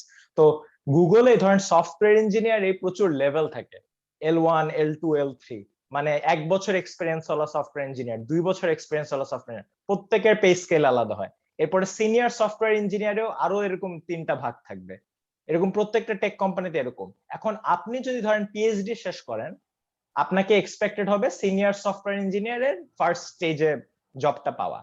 কারণ আপনি যদি ওই যে জুনিয়র সফটওয়্যার ইঞ্জিনিয়ারের লেভেল 1 এর জন্য অ্যাপ্লাই করেন, ঠিক আছে, আপনাকে দিবে, চাকরিটা দিবে, কিন্তু আপনি নিজেই আপনি কম পে স্কেলে কম ইয়েটা করছেন, ওই চাকরিটা করতেছেন। বাট ওকে ঠিক নিয়ে তো আছে? স্ট্যাটাস দিবে মানুষ, এটা হ্যাঁ, worth it? এক্স্যাক্টলি, এটা নিয়ে অনেকে স্যাটিসফাইড। ঠিক আছে, সিনিয়র সফটওয়্যার ইঞ্জিনিয়ার হয়তো আপনি 300K কামাতেন বা $300,000, জুনিয়রে আপনি হয়তো বা $150,000 কামাবেন, কিন্তু এটাই অনেকের জন্য এনাফ। তো তখন অনেকে অনেক 5-10 বছরের এক্সপেরিয়েন্স নিয়ে একটা ভালো কোম্পানির জুনিয়র পজিশনে যায়।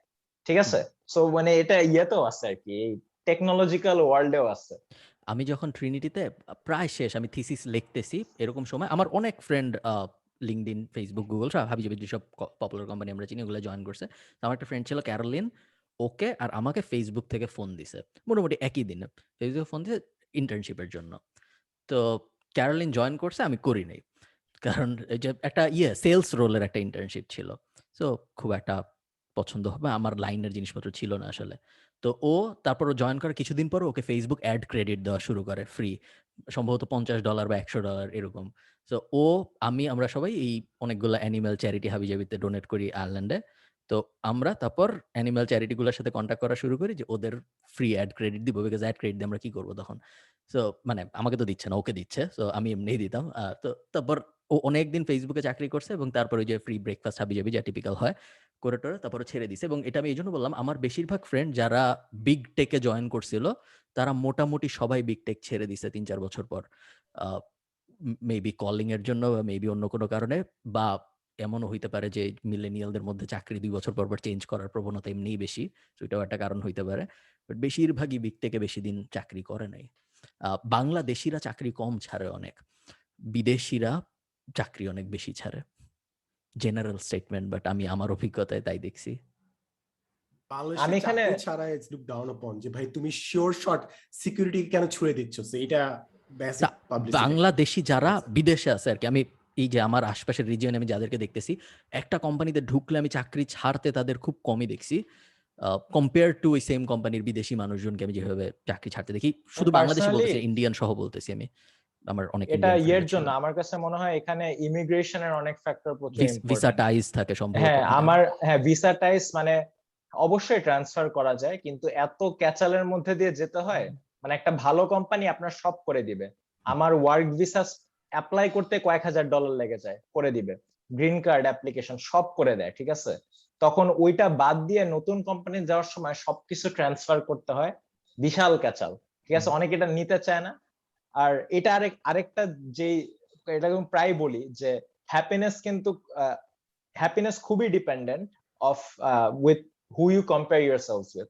ঠিক আছে, এবং এটা সবসময় একটা নিজস্ব একটা প্রক্সিমিটিতে হয়। যে আমি যদি ধরেন ইউএসএ তে নিউ ইয়র্কে বড় হই, আমি কম্পেয়ার করব আমাকে নিজেকে নিউ ইয়র্ক সিটির সাথে। ঠিক আছে, এই জন্য যেসব বড় বড় শহরে ইনকাম ইনইকুয়ালিটি অনেক বেশি, ওখানে হ্যাপিনেস কম থাকে, কারণ আপনি ইজিলি ধনী মানুষের সাথে কম্পেয়ার করতে পারতেছেন নিজেকে। ঠিক আছে, আপনি যদি একটা বাংলাদেশি থেকে আসেন, ব্যাকগ্রাউন্ড থেকে আসেন, এবং আপনি আপনার ধরেন ক্লাসে ধরেন আপনি এনএসইউ থেকে 2017 সালে ধরেন গ্রাজুয়েট করছেন মার্কেটিং। হ্যাঁ, আপনি যদি আপনি 2017 সালের মার্কেটিং এর সবার সাথে নিজের স্ট্যাটাস কম্পেয়ার করেন, গেটিং স্যালারি আয়ারল্যান্ডে, তখন কিন্তু আপনি ইজিলি টপে চলে আসবেন, তাই না? আপনি কিন্তু নিজেকে হ্যাপি করতে পারবেন না, নিজের অটোমেটিক্যালি হ্যাপি হবে, কারণ আপনার ফ্রেম অফ কম্পারিজন ইয়েতে। কিন্তু যে ইউএসএ তেই বড় হয়েছে, ক্যালিফোর্নিয়াতেই বড় হয়েছে, তার টপ স্কুলে গেছে, তার সব ফ্রেন্ড টপ স্কুলে গেছে, ঠিক আছে, সে কিন্তু দেখবে যে হ্যাঁ আমি গুগলে আছি 150K পাচ্ছি, কিন্তু আমার ফ্রেন্ড তো এয়ারবিএনবি এর ছিল, হেড অফ ইঞ্জিনিয়ার ছিল, এখন worth 10 million. I have to do something better. তখন ইজি আনস্যাটিসফ্যাকশনটা চলে আসে। তাই আমার কাছে মনে হয় এটা আরেকটা রিজন যেখানে এরকম সার্কেল গুলায় বেশি চাকরি ছেড়ে দেয়, কিন্তু বাংলাদেশ থেকে যারা গিয়ে যাচ্ছে তারা ছাড়তেছে না। এটা তোমার এমনি লজিক্যালিও বেটার ডিসিশন সম্ভবত। আমি গ্রাহাম স্টেফানের একটা ভিডিওতে এই স্ট্যাটটা দেখছিলাম যে যারা 2 বছর পর পর চাকরি চেঞ্জ করে ভার্সেস যারা করে না, যারা করে 20 বছর বা 30 বছরের একটা স্কেলে দেখা যায় যে ওদের ওই 30 বছর পরে বেতন বেশি হয় অনেক, যারা চাকরি চেঞ্জ করে নাই তাদের সাথে কম্পেয়ার করলে। হ্যাপিনেসের ব্যাপারটা, এই হ্যাপিনেসের স্কেলের স্পেসিফিক ব্যাপারটা নিয়ে আমরা বিভিন্ন পডকাস্টে কেন জানি ঘুরে ফিরে এই আলোচনা বারবার চলে আসে যে হ্যাপিনেসের স্কেল কি হওয়া উচিত, কি দিয়ে হ্যাপিনেস মেজার করা উচিত। আমাদের যখন 100তম পডকাস্ট হবে তখন আমাদের উচিত হ্যাপিনেসের একটা ইউনিভার্সাল স্কেল করে দেওয়া, যেটার এগেইনস্টে সবাই মাপতে পারবে হ্যাপিনেস। কারণ হ্যাপিনেস আর ব্যাপারটা ইন্ডেক্সের বেশ মতো একটা ওয়েবসাইট বানানো। হ্যাঁ, একটা ইউনিভার্সাল স্কেল যা পৃথিবীর প্রয়োজন। এই যে হ্যাপিনেস নিলে মেজার করাটা বেশ কঠিন হয়ে যাচ্ছে। হ্যাপিনেস থেকে আমাদের আসলে আফগানিস্তান নিয়ে একটু কথা বলা উচিত, আচ্ছা বলেন ভাই, বলেন গো অ্যাহেড ভাই, গো অ্যাহেড। অনেক আজকে সন্ধ্যা থেকে আমি আসলে এটা আমি বলছি এই পডকাস্ট শুরুর আগে আমি বলছি আফগানিস্তানের কথা বলছি, আমি আগের পডকাস্টেও বলতে চাইছিলাম, বলি নাই, বিকজ বলেন ভাই, না বললে এই যে অনেক যে আজকের পডকাস্টে যেরকম সিয়ামের বাচ্চা বাচ্চা অডিয়েন্স দেখতে আসবে, ওদের একটা গ্লোবাল দুনিয়া সম্পর্কে আরো হ্যাঁ। বেটার ধারণা হবে, হ্যাঁ যা ওদের ভাই এমনিতে হয়তো আরো আর কিছু এমনিতে। শিখান ভাই, আপনি যে আফগান জালেবি গানটা দিয়ে শুরু করেন। একটা আইটেম ডান্স হবে, তারপরে শুরু হবে। সো এই আফগানিস্তানের অবস্থা খুব একটা, সিয়াম কি আফগানিস্তানের নিউজ টিউজ ফলো করতেছো? হ্যাঁ জানি, অবস্থা অতটা ভালো না এই আর কি। আর So, তালিবানের ইতিহাস সম্পর্কে জানি, ইউএস কি সব কাহিনী করছে ওগুলো নিয়ে হালকা আইডিয়া। এনায়েতের ভিডিও কি চলে আসছে আফগানিস্তান বিষয়ক? না না আসবে এই না, না, বুধবারে। আসে নাই। এখন আসেনি, এখন So, আসেনি, এনায়েত টিজ সবকিছু করছে জানে, একটু।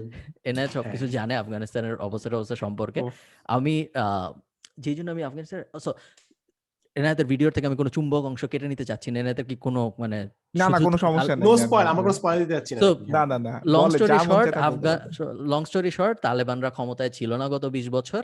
হ্যাঁ। 1994 95 থেকে 2001 এরকম একটা টাইমে ক্ষমতায় ছিল। তারপরে 9/11 হইলো, 1/11 আরেক জিনিস।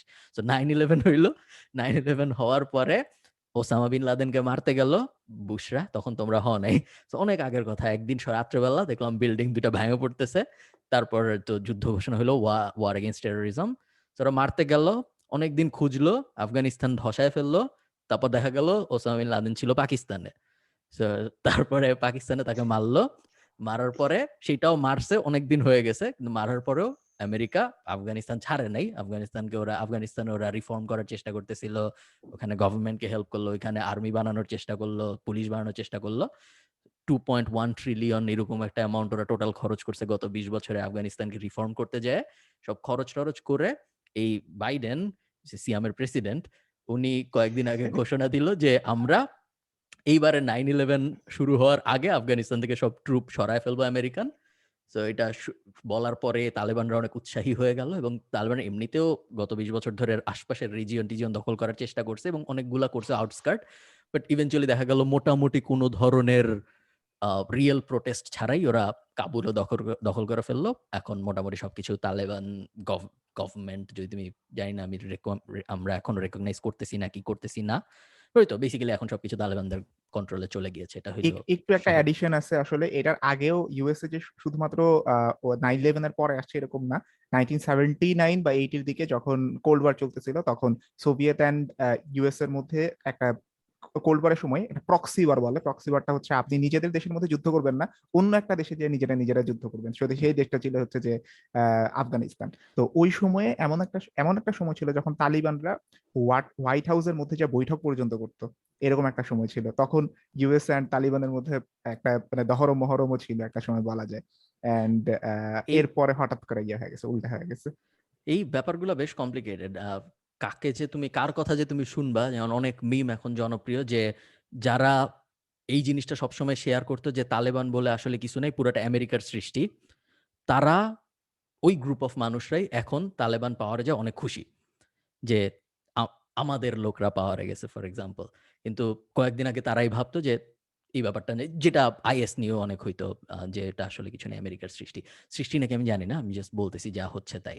সো আমি জানি বাংলাদেশ গভর্নমেন্টের কি এই বিষয়ে এখন পর্যন্ত কোনো, যেমন এই যে কয়েকদিন আগে যখন হইলো ইসরায়েল ফিলিস্তিন ইস্যু হইলো, তখন এনায়েত এটা অনেকবার বলছে যে বাংলাদেশের গভর্নমেন্টের খুব সুন্দর একটা ক্লিয়ার স্ট্যান্ড ছিল, এনায়েত শেয়ারও দিছে, আমি দেখছি ফরেন মিনিস্ট্রির খুব সুন্দর করে প্রেস রিলিজ টাইপ যে রিকগনাইজ। তো এই এখন অনেকেই বলতেছে যে আফগানিস্তানে যেহেতু নতুন গভর্নমেন্ট আসছে, তো নতুন গভর্নমেন্টকে কি রেকগনাইজ করা হবে নাকি হবে না, এবং এটার উপর অনেক সিরিয়াস ব্যাপার জড়িত। যেমন ধরো, যদি নতুন গভর্নমেন্ট রেকগনাইজ করা না হয়, তাহলে আফগানিস্তান ক্রিকেট টিম কি আসলে একটা দেশের ক্রিকেট টিম নাকি, যদি দেশের ক্রিকেট টিম না হয় তাহলে সে ওয়ার্ল্ড কাপ আসলে খেলতে পারে নাকি পারে না, এগুলা নিয়ে আর কি অনেক ক্যাচাল হচ্ছে, হচ্ছে এই মুহূর্তে। এইটার মধ্যে হচ্ছে বাংলাদেশের পররাষ্ট্রমন্ত্রী অলরেডি বলছে যে যদি তালেবান জনগণের সরকার হয়, তাইলে এটা বাংলাদেশ রিকগনাইজ করবে। কাইন্ড অফ চায়না যে টাইপের একটা বিবৃতি দিছিল ওইটা। আর আফগানিস্তান ক্রিকেট টিম যদি ইভেন খেলতে আসে, যদি তারা ন্যাশনাল টিম হয়ে খেলতে না পারে, অলিম্পিকে কিন্তু এবার রিফিউজি টিম হিসেবে কিন্তু রিফিউজিরা আসছে, মানে কোনো নেশনের আন্ডারে না, বাট রিফিউজি টিম। সো আফগানিস্তানের ক্রিকেট টিমও যদি ওই রকম টাইপের একটা প্রক্সি টিম হিসেবে আসতে চায়, তাও আসতে পারে কিন্তু চাই। হ্যাঁ, সো জনগণের সরকার নাকি এটা কিভাবে ডিফাইন করে? সিয়াম তুমি বলো, তুমি এটা সবচেয়ে তো সেফ। জানি না ভাই, আমি এটা নিয়ে অত ধারণা নেই। জনগণের সরকার তো বেসিক্যালি ভোট হয়, ইলেকশন হয়, তারপর জনগণ ডিসাইড করে যে একে ভোট দিছি আমি। যেটাও একটা কমপ্লিকেটেড, অনেকে বলে ডেমোক্রেসি বেস্ট উপায় না আসলে সরকার খুঁজে বাইর করার, বিকজ মানুষ বেশ বোকাশোকা হইতে পারে এবং মেজরিটি বোকাশোকা হয়ে যাইতেই পারে। তো জনগণের সরকার তো আমার মনে হয় না, যদি আমাকে জিজ্ঞেস করেন, মোটামুটি যুদ্ধ করে দখল করছে। আচ্ছা, আফগান আর্মি যে এখন কিন্তু Afghan army, sorry Afghan army না, তালেবান, যে তালেবান তো আফগান আর্মির কে হারাইছে, তাই না? 70,000 ট্রুপ ছিল আফগান আর্মি, যাদের তোমরা কি ওই ভিডিওগুলো দেখছো যে আমেরিকান সৈন্যরা আফগান আর্মিকে ট্রেনিং দিচ্ছে, দেখছি যে যে ওয়াই কি ওয়াই অবস্থা আফগানিস্তান meme, লস্ট। হ্যাঁ, হ্যাঁ, এক্স্যাক্টলি, হ্যাঁ। সাদমান জিরোর কথা বলছে। আফগানিস্তানে 70,000, না সরি 3 লাখ আফগান আর্মি ছিল, আমেরিকা ট্রেনিং দিছিল ওদের। তো এই যে 2.1 ট্রিলিয়ন এটার মধ্যে ওগুলা ছিল, এই ট্রেনিং এর বাজেট টাজেট সবকিছু। তো এই আফগান আর্মি কোনো ধরনের কোনো প্রোটেস্ট, মানে কোনো যুদ্ধ হয় নাই বেসিক্যালি, ওরা আসছে দখল করে ফেলছে, সবকিছু কিছু হয়নি। এবং দখল যখন করছে, এই আফগান আর্মির যত অ্যাসেট ছিল, সব বিমান টিমান হাবিজাবি বন্দুক টন্দুক যা কিছু ছিল, যেগুলো আমেরিকা কিনে দিছিল আফগান আর্মির, ওগুলা সব এখন তালেবান পেয়ে গেছে, যেহেতু ওরা দখল করে ফেলছে। এবং এখন তালেবানের মিলিটারি পাওয়ার অস্ট্রেলিয়া সহ ন্যাটোর অনেকগুলা দেশের থেকে বেশি, ইন টার্মস অফ লাইক কতগুলা বিমান আছে, কতগুলা ট্যাঙ্ক আছে, কতগুলা বন্দুক আছে, এইসব। কারণ ওরা এই যে পুরা আফগান আর্মির যা যা ছিল সবকিছু ওরা এখন নিয়ে নিছে। তো এখন তালেবান বেশ বেশ বিশাল পাওয়ার। তো এটাই আবার বলার আমি ছিল। এটা নিয়ে মানে হচ্ছে যে ওরা একসময় আফিম চাষ করতো, ঠিক আছে, এটা নিয়ে তুমি একটা স্ট্যাটাস স্ট্যাটাস দিছো? দিছিলাম, পরে ভাই যা অবস্থা হয়েছে, মানে মানুষজন বিশ্বাস করতে চায় না, অথবা বিশ্বাস করলেও যে উল্টা লজিক দেয় যে কাইন্ড অফ আপনি তো এটা দেখতেছেন, কিন্তু আমেরিকা যে এতদিন এটা এটা করলো ওইটা তো হোয়াট দেখতেছেন না, অ্যাবাউটিজম, হ্যাঁ হোয়াট হোয়াট অ্যাবাউটিজম, এই আল্লাহ। একটা করলো একটা করলো না। এটা আমি আসলে অনেক কিছু ব্যাপার স্যাপার এই আছে আসলে। সিয়ামের কি কখনো কোনো কন্ট্রোভার্সি হয়েছে এখন পর্যন্ত? আমরা আজকে করাবো একটা। যদি কেন না ভাই? হয়, হয়েছে নাকি হয় নাই? আমি তো বড় না, আমি যদি বড় ইউটিউবার উফ, হইতাম উফ, তখন থাকতো। বড় না। এখন তো এই যে তাইরা এইটা পিছে দিয়ে সিলভার প্লে মানে বাটনটা ফ্লেক্স করতেছে আর বড় হ্যাঁ, না ভাইয়া। এখানে বড় শুধুমাত্র না। একটা, এই পুরো স্ক্রিনে একটা সিলভার প্লে বাটন দেখা একটা যাচ্ছে। একটা ছিল। আচ্ছা, যেহেতু কন্ট্রোভার্সি হয় নাই, সিয়াম হ্যাঁ, তোমার জন্য প্রশ্ন, হ্যাঁ, তোমার কি মনে হয় হ্যাঁ, বাংলাদেশে এত তালেবান সাপোর্টার কেন? গুড গুড গুড গুড আচ্ছা আচ্ছা কোশ্চেন। আচ্ছা, তো তালেবানের যে ইন্টারপ্রিটেশন অফ দা হলি কোরআন, হ্যাঁ, ওইটা হচ্ছে অনেক অনেক বাই দা বুক, ঠিক আছে। যে হলি কোরআনের যেসব ভার্সেস আছে, এরকম অনেকগুলা ভার্স আছে যে যা করতে বলা হয়েছে ওটার লিটারালি ইন্টারপ্রেট করা যায়, মানে আর কি যে কথা আছে ওইটাই আমি ইন্টারপ্রিটেশন হিসেবে নিলাম। এরকম অনেক interpretation তালিবানের by the book.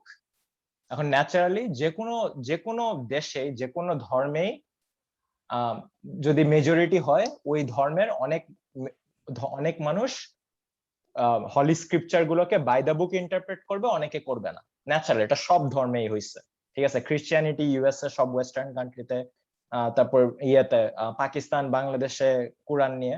So তালিবানের যে ইন্টারপ্রিটেশন অফ দ্য কোরআন, যেটা অনেক বাই দা বুক, এই ইন্টারপ্রিটেশনটাই অনেক বাংলাদেশে অনেক মুসলিমরা একই ইন্টারপ্রিটেশনটা মেনটেন করে বাই দা বুক, ঠিক আছে।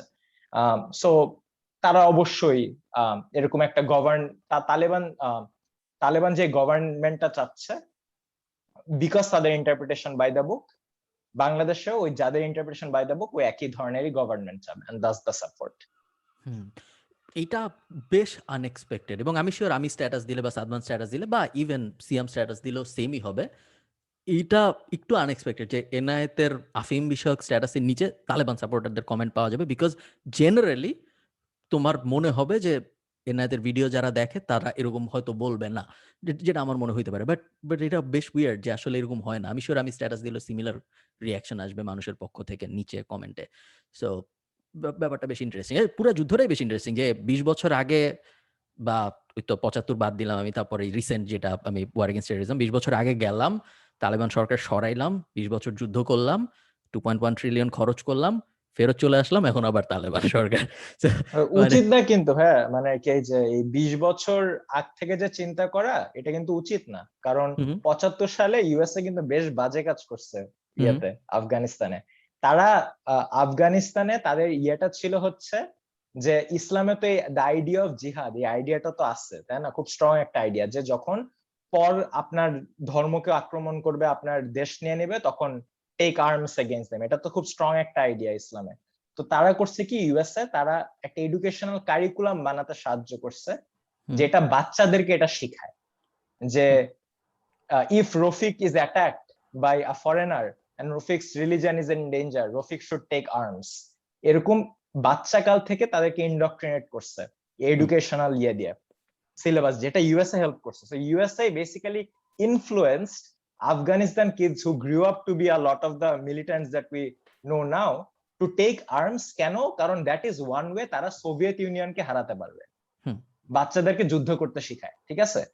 সো ন্যাচারালি ওরা যখন যুদ্ধ করতে শিখছে, সোভিয়েত ইউনিয়নকে সরাইছে, তারা দেখছে তাদের আরেকটা এনিমি হচ্ছে ধরেন ইউএস ইনফ্লুয়েন্স, ওইটাকে আমার সরাতে হবে ন্যাচারালি। কিন্তু ইউএস কিন্তু এখানে একটা মেজর পার্ট প্লে করছে।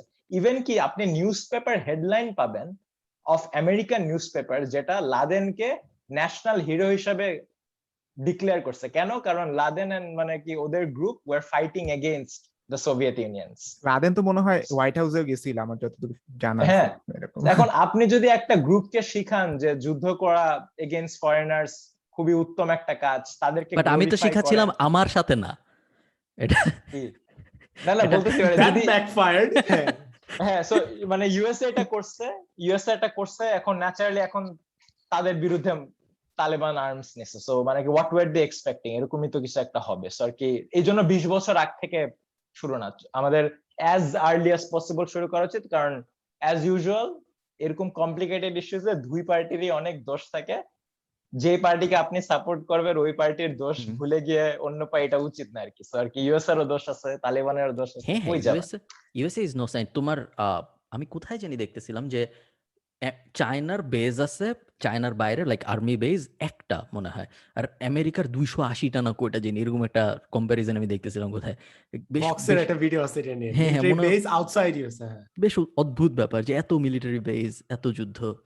হ্যাঁ, যাই হোক ব্যাপার। আচ্ছা, অনেক আমি আফগানিস্তানে আর বেশি কথা বলার দরকার নেই। এই যে প্লেনের ভিডিওটা আমি মনে হয় অনেকেই দেখছে, যারা দেখেনি রেকমেন্ড করতেছি না দেখতে, বিকজ বেশ ভয়ঙ্কর ভিডিও।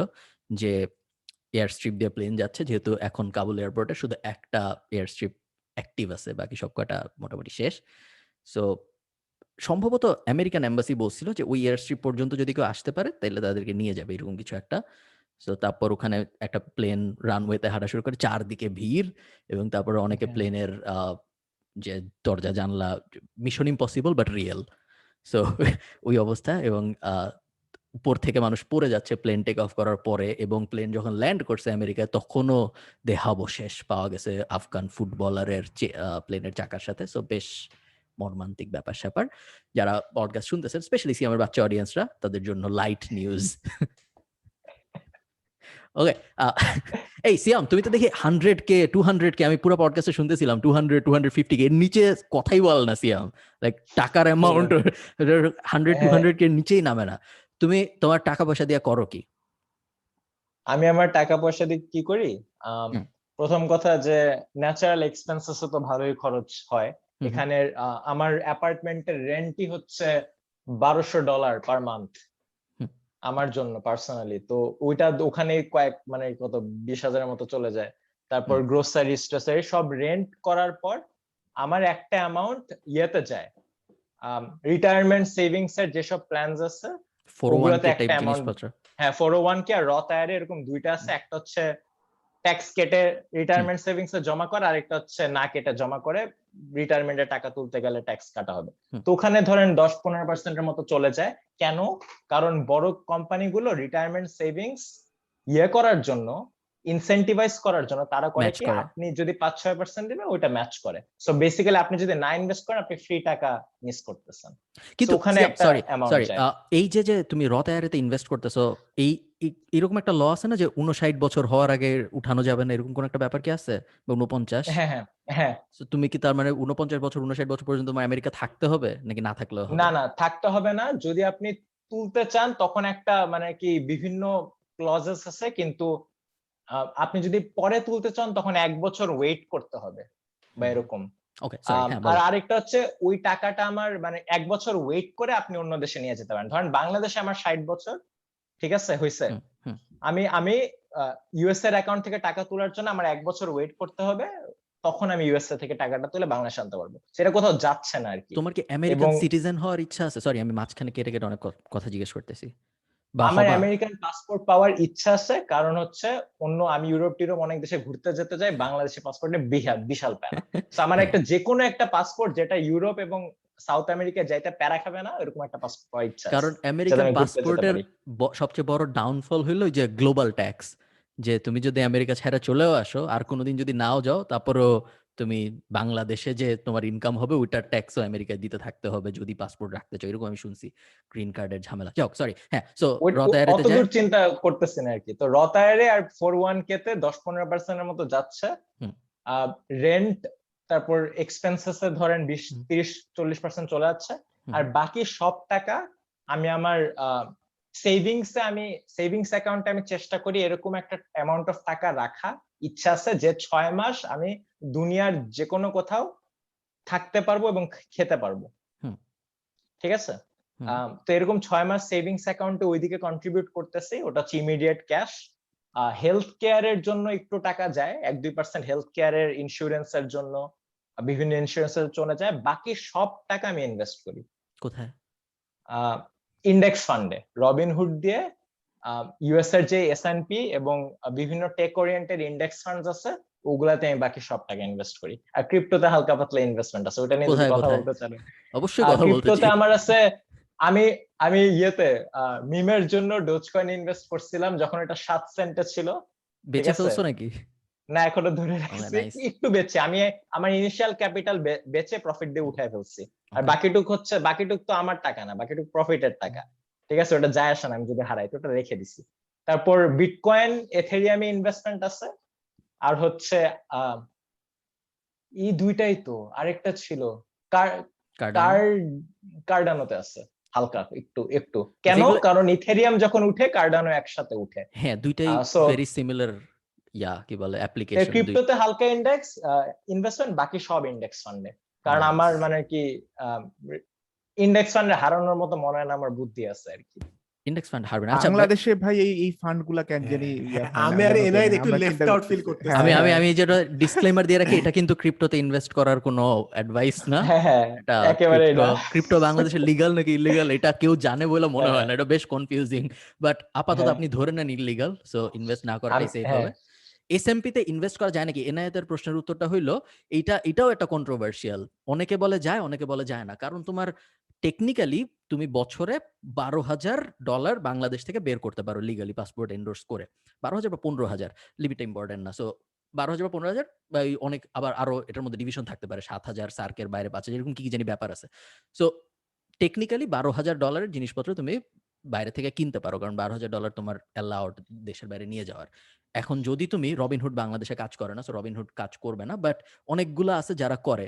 যেমন ধরো সবচেয়ে পপুলার আমি যেটা ইউজ করি সেটা হলো ইটোরো। ইটোরো কাজ করে বাংলাদেশেও, আমি এখন আয়ারল্যান্ডে ইউজ করি। সো টেকনিক্যালি যদি আমি বলি, তুমি যদি বছরে $12,000 ইটোরোর মাধ্যমে আমেরিকান স্টক মার্কেট থেকে কিছু কিনতে চাও, ন্যাসড্যাক বা জিটি, যেটা থেকেই কিনতে চাও, সমস্যা হওয়ার কথা না। সো টেকনিক্যালি যে কেউ চাইলে সে S&P 500 ইন্ডেক্স ফান্ড বা যত ভাই ভ্যানগার্ড আমার যা প্রশ্ন আছে। তো ওইটা কেন কিনবো আমি, আমার ডিএসসি স্টক কেন আমরা কিনতেছি না? দেশের সম্পদ দেশে রেখে দেশি দেশের ফসল স্টক কেনার উৎপাদন জন্য করব। বাংলাদেশে কোনো রবিনহুড নাই কেন? এটা আমাকে বলেন। ফিনটেক একটু, এখনো বাংলাদেশে ফিনটেক মাত্র শুরু হচ্ছে, আসবে হয়তো। আমি খুব একটা অবাক হব না আগামী 5 বছরের মধ্যে যদি বিকাশ দিয়ে ডিএসসির স্টক কেনা যায় বা নগদ দিয়ে ডিএসসির স্টক কেনা যায়। Very much possible. তুমি কিনবা নাকি কিনবা না এটা একটা আলাদা প্রশ্ন, কারণ ওই যে স্টকের risk, but generally stock market হ্যাঁ ইজ অলওয়েজ গোয়িং আপ, যদি তুমি মানে দূরের থেকে দেখো। শর্ট তখন টার্মে ফারহান ভাইয়ের স্পন্সর খালি বাড়বে আর বাড়বে। সেই তখন বাংলাদেশের ভালো মানুষ সিপিএম পাওয়ার জন্য আমাদের ইয়েতে হ্যাঁ দরকার, আসলেই দরকার। ফাইন্যান্স আর মার্কেটিং এ যেতে স্পন্সর হবে। করবে। আমাকে রাইট। এইটারও প্রতি 2-3 মাস পর পর টি শার্ট পাঠায়, আমি কখনো পরি না। তোমার এই যে এসএমপির সমস্যা হইলো, এটাও আসলে এলিয়েনেট ফিল করার মতো ব্যাপার, আমি এমনি জানাই রাখি। এসএমপির সমস্যা হইলো যে প্রতি 8 বছর পর পর ইটিএফ কে যদি তুমি বিক্রি নাও করো, তারপরও আয়ারল্যান্ড ধরে নেয় যে তুমি বিক্রি করছো, সো ওটার ট্যাক্স কেটে নেয় 8 বছর পর পর। এবং ইটিএফ এর ট্যাক্স 41%, আমাদের নর্মাল স্টকের ওরে ট্যাক্স আল্লাহ। 33%। সো নরমাল ট্যাক্সকে ক্যাপিটাল গেইন ট্যাক্স বলা হয় আমাদের মানে স্টকের দুনিয়ায় আয়ারল্যান্ডে। আমি যদি ধরো ফর এক্সাম্পল আমি যদি গুগলের স্টক কিনি, এবং গুগল স্টক যদি আমি বেচে দেই, যে প্রফিটটা হবে আমার ওইটার 33% ট্যাক্স। বাট আমি যদি S&P 500 কিনি, যেটার মধ্যে গুগলও আছে, বেসিক্যালি আমেরিকার সব 500 বড় কোম্পানি আছে, ওইটা যখন আমি বিক্রি করব তখন 41% ট্যাক্স। সো আমার পুরা জিনিসটা ক্যালকুলেট করতে হয় যে আমি যদি ইন্ডিভিজুয়াল স্টক কিনি ভার্সেস আমি যদি ETF কিনি, এই যে 33% ভার্সেস 41%, এই যে 7%-এর গ্যাপ, ইন্ডিভিজুয়াল স্টক কেনাটা কি ওই 7% ওয়ার্থ রিস্ক নাকি? বিকজ যদি ইন্ডিভিজুয়াল স্টকটা 7%-এর কমও গেইন করে, লাইক যদি 6%ও গেইন করে, তাহলেও ইন্ডিভিজুয়াল স্টক কেনাটা সেফ, বিকজ তাহলে ট্যাক্সের ঝামেলাটার থেকে মানে ট্যাক্সটা ওই দিক দিয়ে ব্যালেন্স করে দিচ্ছে জিনিসটা।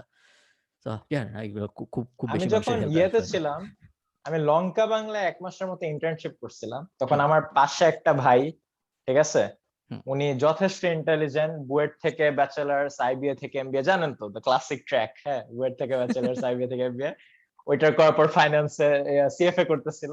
বাট উনি ভেরি স্মার্ট একটা মানুষ। তো উনি হচ্ছে বাংলাদেশের যে কি জানি আমার অ্যাপ নাকি, যেটা দিয়ে স্টকে ইনভেস্ট করা যায়, ওইটা হুম। করতেছিল।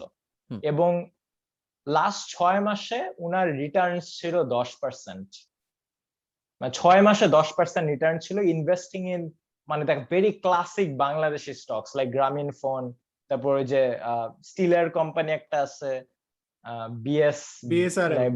BSR, এরকম ক্লাসিক স্টকস গুলো যেগুলা মানে খুবই স্ট্রং ফান্ডামেন্টালস উনার মতে, উনি ওগুলা ইনভেস্ট করে বসে থাকতো, এবং 6 মাসে উনার রিটার্নস আসছিল 10%।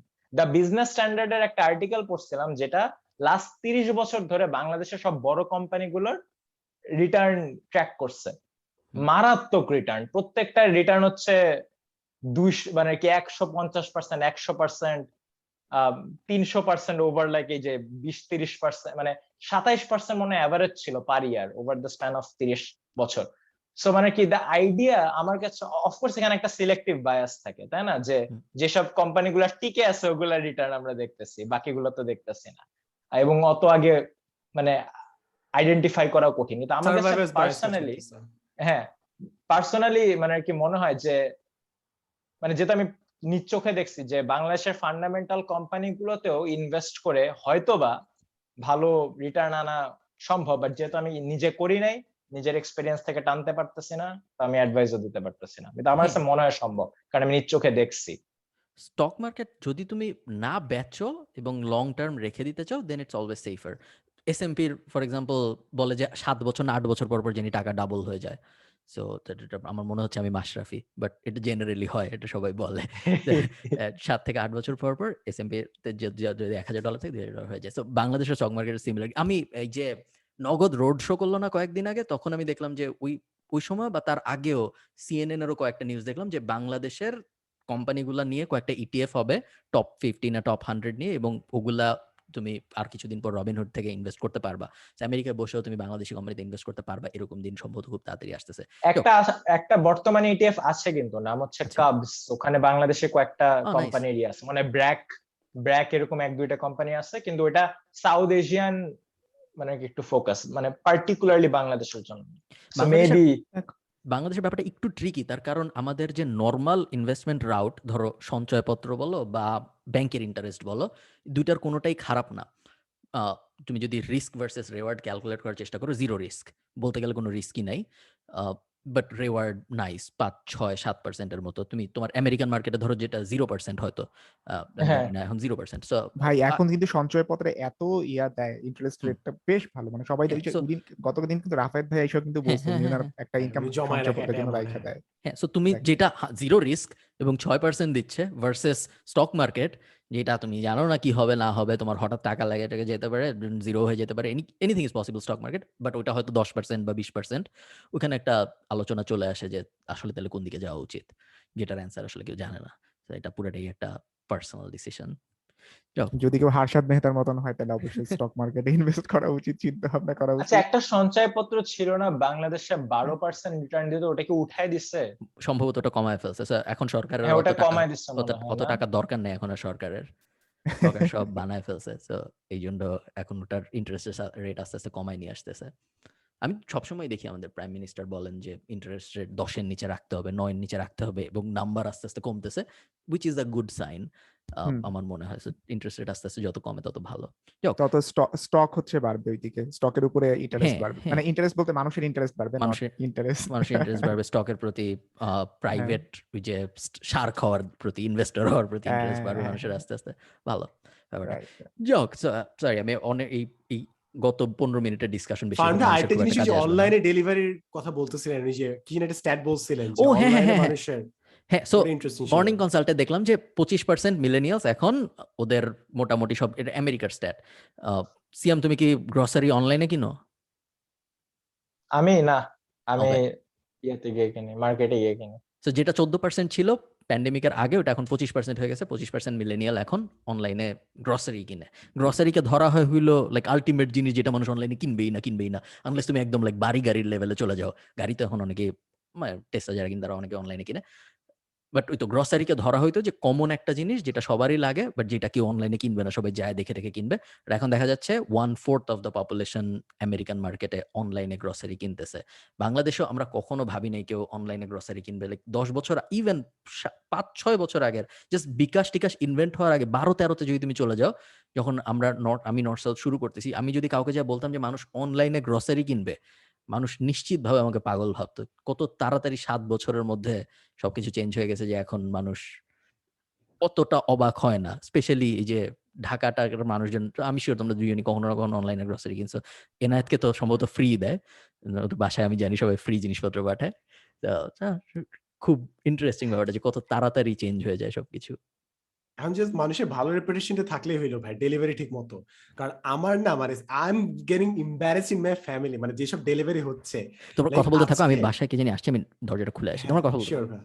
আজকে যেরকম কি হয়েছে, সকালে চা করার জন্য আম্মু বলছে চা অর্ডার দিতে। So আমি চা অর্ডার দিছি, এবং এই ভদ্রলোক আমার টাকা দিয়ে সে চাল ডাল কিনে চলে গেছে।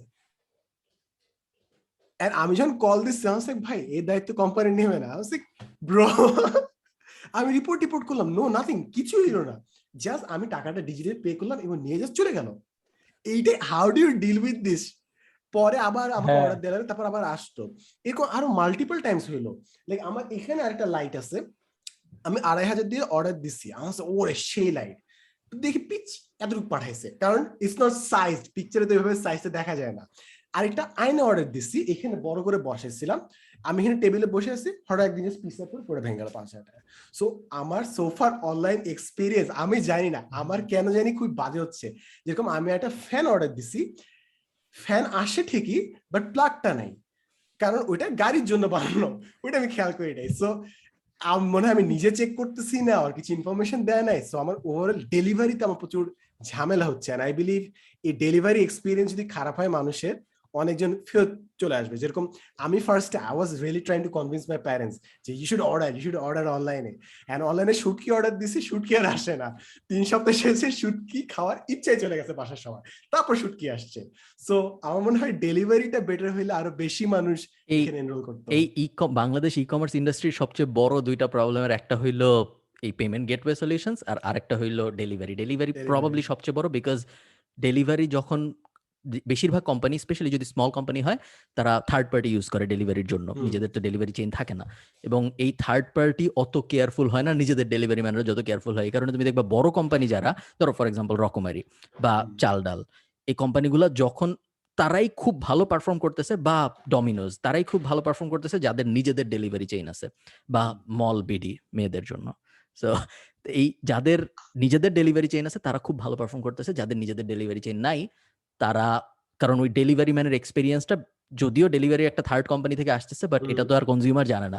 সো কনজিউমার মেইন কোম্পানি যাদের কাছে মেইন অর্ডার দিচ্ছে কোম্পানিকে দোষ দিচ্ছে। তাদেরকে দোষ দিচ্ছে। সো এবং এটা কিছু করে না। সো এই যে আমাদের এই ই কমার্স ইন্ডাস্ট্রির সলিউশনটা, আমি কোনো একটা ভিডিওতে বলছি বা বলবো, কোনো একটা আছে যে আমাদের ইনভেনশন দরকার আসলে এই B2B সাইট গুলায়। আমাদের নতুন আরেকটা কোম্পানি দরকার না যে টাঙ্গাইল থেকে সারিয়ে এনে ঢাকায় বেচবে, বরং আমাদের নতুন ডেলিভারি কোম্পানির সলিউশন দরকার, বা এই নতুন এই যে ম্যানেজমেন্ট সাইডের জিনিসপত্র, নতুন প্যাকেজিং কোম্পানি দরকার, নতুন ধরো কমার্শিয়াল কিচেন টাইপ কোম্পানি দরকার, বা নতুন 1 আওয়ার ফুড ডেলিভারি কোম্পানি, ওই সব B2B সাইডের কোম্পানি একটু বেশি দরকার কম্পেয়ার টু এই যে এনায়েতকে যে দই পাঠায় ওরকম কোম্পানি।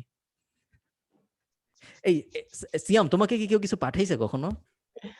না আমেরিকায় আমাকে থাকলে তো হয় না। আমি তো এটা একটা problem। ইররেলেভেন্ট ভাই। হ্যাঁ আমার তো রেলেভেন্সি নাই। হ্যাঁ আমাকে কেন পাঠাবেন? আমাকে কখনো কেউ কিছু পাঠায় নাই, ভাই খুবই আয়ারল্যান্ডে দুঃখজনক। থাকেন আপনারা, একজন থেকে আমেরিকা, একজন থেকে গেছে আয়ারল্যান্ডে, কি পাঠাবে, কেমনে পাঠাবে, এটাই তো কথা। আমার আমাকে কেসি 12 কিন্তু খুব কালারের ভালো লাগতো। পাঞ্জাবি, আমাকে 13 কালারের পাঞ্জাবি, কি একটা আমাকে সবই অবস্থা। আলাদা। আমাকে কিন্তু কখনো আমেরিকা থেকে কেউ কিছু কোনো কোম্পানি কোনো কিছু পাঠায় নাই।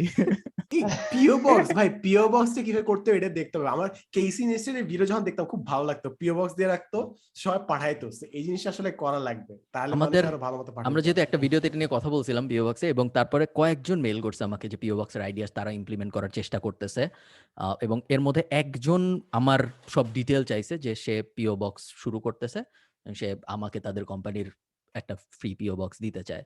তো এরকম একজন আছে, হইতে পারে এখনো বলার মতো তেমন কেউ বড় কোনো ডেভেলপমেন্ট করতে পারেনি, বাট হ্যাঁ করতে পারলে ভালো হবে। সেলফিশ রিজন, কারণ আমাকে কখনো কেউ কিছু পাঠায় না। এনায়েতকে যখন আমি ফেসবুকে এখন যাওয়াই ছেড়ে দিছি, বিকজ ফেসবুক বাজে, বাট যখন আমি যাই প্রত্যেকবার আমি গেলেই দেখি এনায়েতকে কেউ না কেউ কিছু না কিছু পাঠাইছে। একটা ছবি আঁকছে এনায়েতের, অথবা বই পাঠাইছে, বই পাঠাইছে, মিঠাই দই পাঠাইছে। পাঠাইছে, মিঠাই পাঠাইছে। যাই না ব্যাপারটা হ্যাঁ মেবি বেশ বিয়ে হওয়ার পর এসব চেঞ্জ হয়ে যাবে মেবি। হ্যাঁ হতে পারে, এনজয়েড ওয়াইল ইট লাস্ট এনায়েত। হতে পারে। এবং সিয়ামও ঠিক বলছে, 13টা পাঞ্জাবি 12টা পাঞ্জাবি এটা বিশাল ব্যাপার। হ্যাঁ আমার টোটাল আমার তো 12টা পাঞ্জাবি নাই। একটাই খুঁজে পাচ্ছি না। হ্যাঁ আমার এক্স্যাক্টলি। এখানে বৈশাখ হলো, ভাবলাম নিজের রুমে পাঞ্জাবি পরে বসে থাকবো। হ্যাঁ কি অবস্থা, একটাই খুঁজে আপনারা পাই খালি না। বাংলাদেশে আসেন, তারপরে দেখেন কি হয়। এই জিনিস পাঠানোর কথা কমপ্লেন করতেছে, আরে আপনারা যে স্পন্সরশিপ পান ফান ভাই, এক্স্যাক্টলি, Sponsorship ডলারে সবাই যে পায়। আপনারা পেমেন্টটা পান। স্পন্সরশিপ সবাই পায়, স্পন্সরশিপ এখন আর, না বাট বড়- আমরা তো ডলারে পাই না আমরা ভাই। তো ভাই হ্যাঁ আমিও অত টাকা পাই বেসিক্যালি না। টাকাই পাই, বাট দু একটা মাঝে মধ্যে ডলারে পাই। ভালো। সিয়াম কি স্পন্সর নিচ্ছ তোমার ইউটিউব চ্যানেলে? হ্যাঁ হ্যাঁ, হ্যাঁ, সিএম করি তো তো, আগে এই যে থেকে নিতেছে। ওকে। হ্যাঁ এটা ভালো। বহুবিহীর সাথে কোলাবোরেশন করলাম নাইস। একটা। আচ্ছা করো না, নাও বাজে কোম্পানি। ফারহান ভাইয়ের কম্পিটিটর। আচ্ছা আই হ্যাভ এ কোয়েশ্চেন। আচ্ছা সিয়ামের আমার একটা বলেন ভাই, কোয়েশ্চেন বলেন। আছে, সেটা হচ্ছে সিয়ামের বেশ কয়েকটা টেকনিক, এটা বলবো না খারাপ টেকনিক, মানে he is very smart of course, Harvard এমনি পড়তে বসিস না, আইবিএম এমনি চাকরি করতেছিস না, কিছু টেকনিক সিয়াম সব জায়গায় অ্যাপ্লাই করে। সেরকম একটা টেকনিক আমি জানতে চাই, সেটা হচ্ছে কিছু 1 মাস কিংবা 2 মাস ধরে সিয়াম এনআইএতের ভিডিওর নিচে কিংবা ফাহান ভাইয়ের ভিডিওর নিচে you're very diligent when it comes to commenting. এরকম লাস্ট দিন আমি একটা গ্রিট নিয়ে ভিডিও বানাইছিলাম, ওইটা করছি হচ্ছে এনআইতে একটা পোস্ট দিচ্ছিল গ্রিট নিয়ে, আমি ওই অ্যাকচুয়াল যে থানবার্ড না কে জানি উনার বইটা পড়ে পুরো বইটা রিভিউ দিছি, রিভিউর একটা পার্ট মিস করছিলাম, ওটা সিএম আমাকে কমেন্টে করছিস।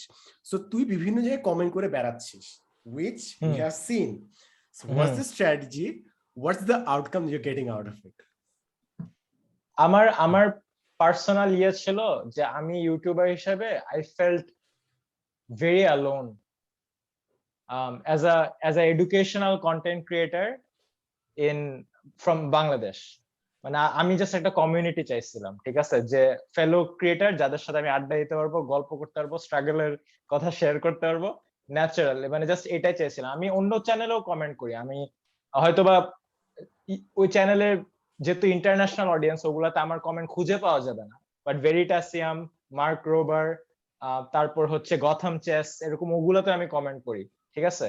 আমি পার্সোনালি চেয়েছিলাম যে আমি জানবো আমার ফেলো এডুকেশনাল কন্টেন্ট ক্রিয়েটররা কি বানাচ্ছে, আমি দেখবো, দেখে কমেন্ট করবো, মানে আই উইল বি একটা মানে কি আই ওয়ান্টেড টু ক্রিয়েট একটা জেনুইন কানেকশন। আমি যেসব ভিডিওতে, সাদমান ভাই কিন্তু সব ভিডিওতে আমার কমেন্ট পাবেন না, যেগুলো আমি দেখি ওগুলাতে কমেন্ট করি, ন্যাচারাল উইথ এনায়েত ভাই আর খালেদ ফারহান ভাই। সো আমি চাচ্ছিলাম যে the way you can be a part of that community is engaging with that community, so I started commenting hoping to be একটা part of that community, and দেখেন এই যে এখন একসাথে পডকাস্ট। না না, it's a very good strategy, এবং এটা ভালো করছে, খুবই ভালো স্ট্র্যাটেজি, এবং ওই টাইপ কমেন্ট না যে ভাই নাইস লাগছে, first comment, right right. First comment nice লাগছে, ওরকম না। সিয়ামের যখন 100K হইছে, আমি লিটারালি ফিল করছি আমার নিজের 100K হইছে, সত্যি কথা। কারণ সিয়াম আর আমার গ্রোথটা এত সাইমালটেনিয়াসলি হইছে, পাশাপাশি হইছে, যে মানে সত্যি কথা আমার ওই দিন মনে হইছে আমার নিজের, আমি ওই দিন স্টোরিতে শেয়ার দিছি, আমার খুব ভালো লাগতেছিল ওই দিন, একদম খুবই সত্যি কথা। ফেস্টিভ ছিল। এন্ড সিয়ামে এই যে বলি না যে being a part of the community, I can so relate to ইট।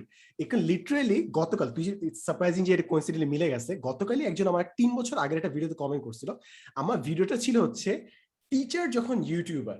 আমি 3 বছর আগে আমার ক্লাসরুম যখন ফাঁকা ছিল আমি ওইখানে পোডিয়ামে দাঁড়ায় বলতেছিলাম যে I want that day to come যেদিন ইউনিভার্সিটির টিচার আসে ভিডিও বানাবে আর ওইখানে একজন কমেন্ট করছে ভাই after 3 years we have NI Chowdhury I was like damn man it's a full circle এই ওই So- ভিডিওটাতে আমিও কমেন্ট করব যে খুঁজে পাইলে তুই আচ্ছা আমি আর ডেইলি ব্লগ করতাম সো ইটস নাইস যে আমার মনে হয় মানে এখন অ্যাকচুয়ালি অপটিমিজম আসছে right otherwise you would feel so lonely যে you are the only one in that genre I guess যখন মানুষ থাকে ইউ ফিল গুড এন্ড জিনিস হচ্ছে যখন অন্যরা বানাচ্ছে ওইখানে তুইও আস্তে আস্তে ভিউজ পাচ্ছিস বিকজ ওদের রেকমেন্ডেড ভিউজ তুইও চলে আসতেছিস so it's always nice but বাঙালিটা বুঝতে হইলো তারা জাস্ট মারামারি না করে যদি কোলাপটা করতে পারতো আর কি, এইটাই না না, আমি বলি সাদমানের এই এমনিতে তো সব কোশ্চেনটা দিক করার দিয়ে বাড়ি তাই না, সব দিক দিয়ে ইউএসএ তে থেকে বাংলাদেশে কন্টেন্ট বানায় মানে একেবারে ফাইন্যান্সিয়াল লস, শেষ। ঠিক আছে। আসলে এটা আমার পুরোপুরি আমার loss। ঘন্টা যে আওয়ারলি রেট তার 50 ভাগের 1 হ্যাঁ। ভাগও কামাই না বাংলাদেশে Exactly. ইউটিউব করে, হ্যাঁ। Exactly. তারপর মানে সব দিক দিয়ে লস, একটা জিনিস অ্যাটলিস্ট কমিউনিটিটা তো পাইতে পারি, হ্যাঁ, এই জন্য হ্যাঁ। অ্যাটেম্প না না এটা অবশ্যই এটা সিয়া যদি যত যে যাই বলুক এটা কখনো বন্ধ করবো না। আমি নিজেও এখন ইদানিং চেষ্টা করতেছি যা যা কমেন্ট করতে, কিন্তু সবসময় পারি না। যেমন আমি বাটফিক্সের রিসেন্ট 2টা ভিডিওতে যা যা নিচে কমেন্ট করছি, ইভেন আমার এবং এটা সাদমানের কোশ্চেনটা করার কারণ আমি বুঝছি। এটা অনেকে ভাবতে পারে যে এই কমেন্ট করাটার মেইন উদ্দেশ্য হচ্ছে সাবস্ক্রাইবার গেইন করা। আসলে স্ট্যাটিস্টিক্যালি স্পিকিং এটা দিয়ে সাবস্ক্রাইবার খুব একটা বেশি আসে না, আসে না অত মানুষ খুব একটা বেশি আসে না। আর ইভেন মানে এটা সিয়াম এটাও হয়তো সিয়াম যেমন সিয়ামের চেয়ে বেশি সাবস্ক্রাইবার ওয়ালা মানুষের ভিডিওতে যা কমেন্ট করে ওর যদি ভাল লাগে, আই হোপ সিয়াম মানে ওর চেয়ে কম সাবস্ক্রাইবার ওয়ালা মানুষের ভিডিওতে যাও কমেন্ট করে যদি ও আসলে খুব ভালো ইয়ে করে। তেমনি ভাবে আমি নিজেও করার চেষ্টা করি। আমার যে এন্টারটেইনার ভিডিও ইয়ে করে 2-3 হাজার সাবস্ক্রাইবার ওয়ালা মানুষ, আমি ওদের ভিডিওতে যা কমেন্ট করি কারণ ওদের আমার খুব ভালো লাগে এন্ড মানে ওরা একসময় অনেক বড় হবে।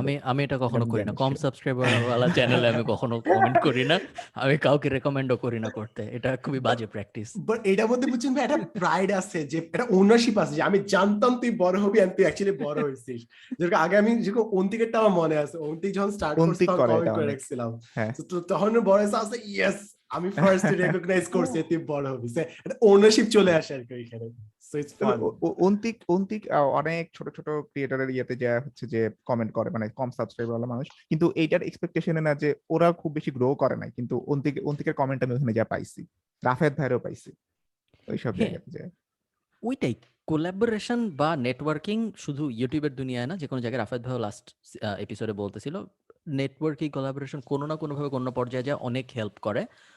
সবসময় যে ফাইন্যান্সিয়াল গেইন বা কোনো একটা লাইক ম্যাটেরিয়াল গেইন আসবে এরকম না, ইমোশনালি বা ওই যে পার্ট অফ কমিউনিটি যে সেলফ অ্যাকচুয়ালাইজেশন ওই ধরনের ব্যাপার স্যাপারও অনেক সময় হেল্প করে, যেগুলা কোয়ান্টিফাই করা কষ্ট। বাট বলো সরি। হ্যাঁ এখানে ভাই এটা আমার খুব ভালো লাগছে। আরেকটা জিনিস, এই লাস্ট একটা কোন একটা পডকাস্ট আপনারা বলতেছিলেন যে কোন একটা ফ্রেন্ডকে মেনশন করেন হু মানে যাকে খুব ভালো লাগছে কিংবা সাপোর্টিভ।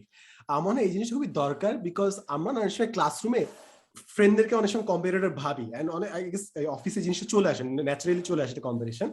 বাট এখন আমি বুঝতেছি যে you want your friends to succeed, কারণ ওরাই ওদের যে আপনারা যদি গ্রো করে, এনআই যদি গ্রো করে অফকোর্স ওইখান থেকে আমি বেনিফিট পাবো। এনআই যদি একসময় পরিকল্পনা মন্ত্রী পায় অফকোর্স আমি কোন একটা জায়গায় সুবিধা পাবো, ফান্ড গ্রো করলে আমি সুবিধা পাবো। সো এরকম ইনসেন্টিভ আমি বলতেছি না যে এটাই মেইন কারণ, বাট এরকম যদি আরো ইনসেন্টিভ থাকলো ক্লাসরুমে কিংবা এডুকেশন সিস্টেমে, যে আমার ফেলো স্টুডেন্টসরা ভালো করলে আমারও কোনো একটা ইনসেন্টিভ থাকতো, তাহলে মনে হয় আমরা আরেকটু ফ্রেন্ডের সাকসেসে আমরা হ্যাপি হইতাম, যেটা আসলে অন্য সাকসেসে হ্যাপি মানুষ হইতে পারতেছে না, কারণ সবকিছু তার কম্পিটিশন হিসেবে দেখতেছে।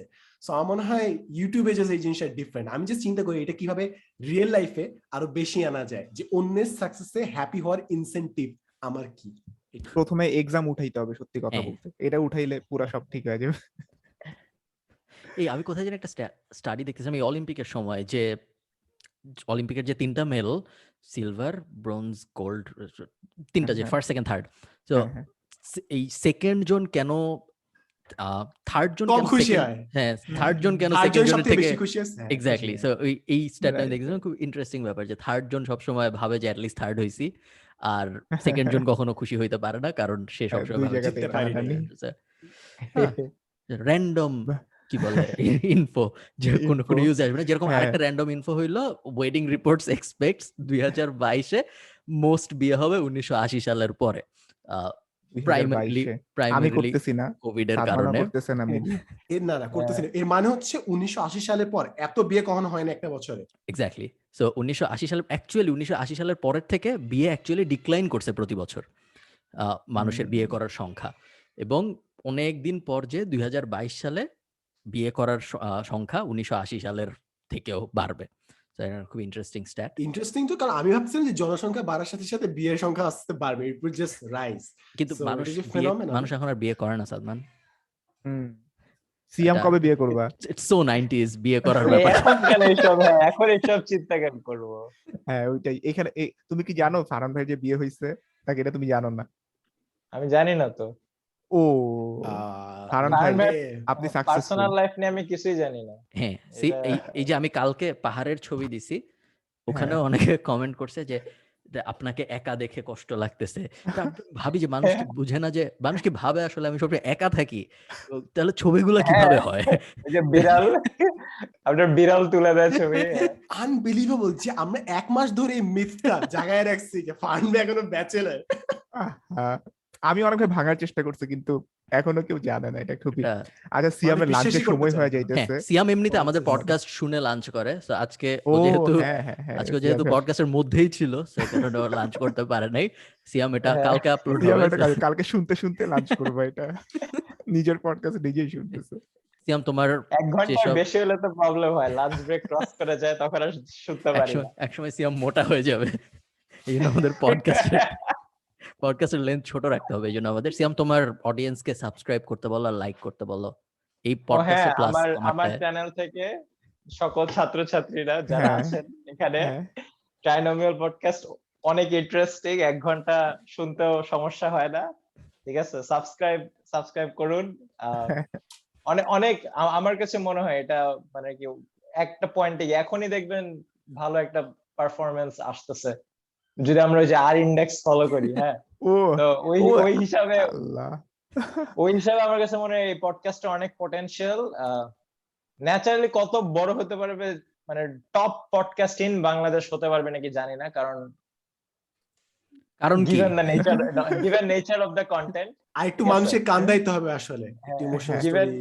given nature of the content as emotionally charged না, as relatable to mass population না, but still I think মানে টিম ফেরিস তো বিগেস্ট পডকাস্ট না, বাট স্টিল টিম ফেরিসের পডকাস্ট ইজ টিম ফেরিসের পডকাস্ট। সো ওইরকম আর কি, দিস ইজ হিউজ পটেনশিয়াল।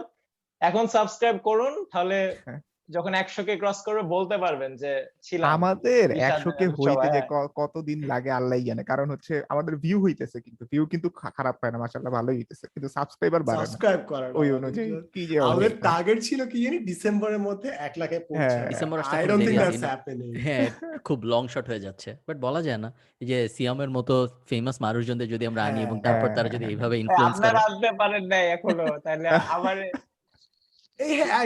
সিয়ামের কাছে এই জিনিস আসলে সিয়ামের আরো আগে আসার কথা ছিল আমাদের এখানে। সিয়াম নিজে পিচ মারছে।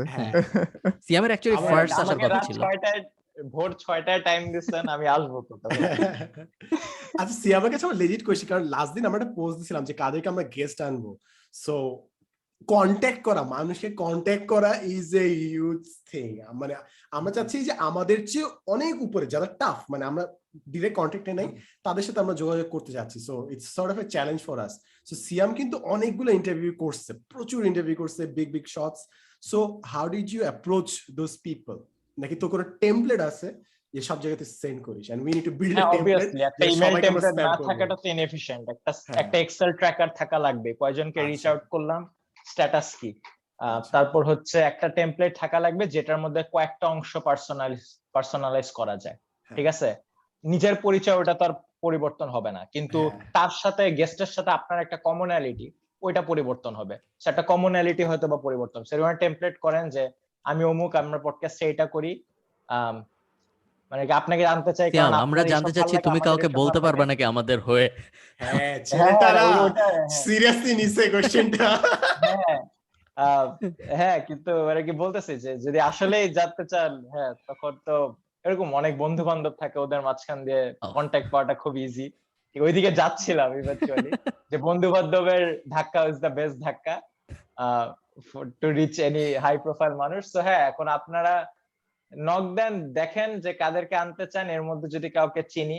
It's incredibly difficult for me two even comprehend যে আমি এমনের কাছে কন্টাক্ট আছে বাংলাদেশে যেটা সাদমান ভাইয়ের নাই। হ্যাঁ, তো True, এটা true. একটা আমার মানে আমার চিন্তা করতে এটা কষ্ট Thank you, হচ্ছে Siam. যে এরকম আমার কারোর টার্গেট সাথে খুবই আমার- সিম্পল, বুঝছিস? আমি এনআইএ এর ট্যাগটা ইউজ করে পাঠাবো যে, স্যার আমি এনআইএ চৌধুরী, বুয়েটের শিক্ষক, আমরা একটা পডকাস্ট করি। এইভাবে যাবো, এন্ট্রি টু ব্যারিয়ার যেন একটু কমানো যায়। এন্ড যারা অডিয়েন্স বলে তো। দেখতেছেন, আমরা আপাতত ডক্টর সলিমুল্লাহ স্যার, আব্দুল্লাহ আবু সাইদ, এই দুইজন মানুষকে একদম সাথে সাথে কন্ট্যাক্ট করার চেষ্টা করছে, এবং কয়েকজন মানুষ আমাদেরকে নাম্বারও পাঠাইছে তাদের পার্সোনাল অ্যাসিস্ট্যান্স। ওনারা সাবস্ক্রাইবার কাউন্ট বললে ইমপ্রেস হয় না, এটা হলো প্রবলেম। হ্যাঁ, তাই না? আসতে চায় না। তাই না? উই ক্যান কনভিন্স যে হ্যাঁ আমি তো অমুক, তুমি কে? আচ্ছা, বুয়েটের teacher is a tag, good tag, Bueted এটা ইউজ teacher tag. করতে হবে, বুঝছেন? এটা একটা পাওয়ারফুল ট্যাগ। হলোই তো।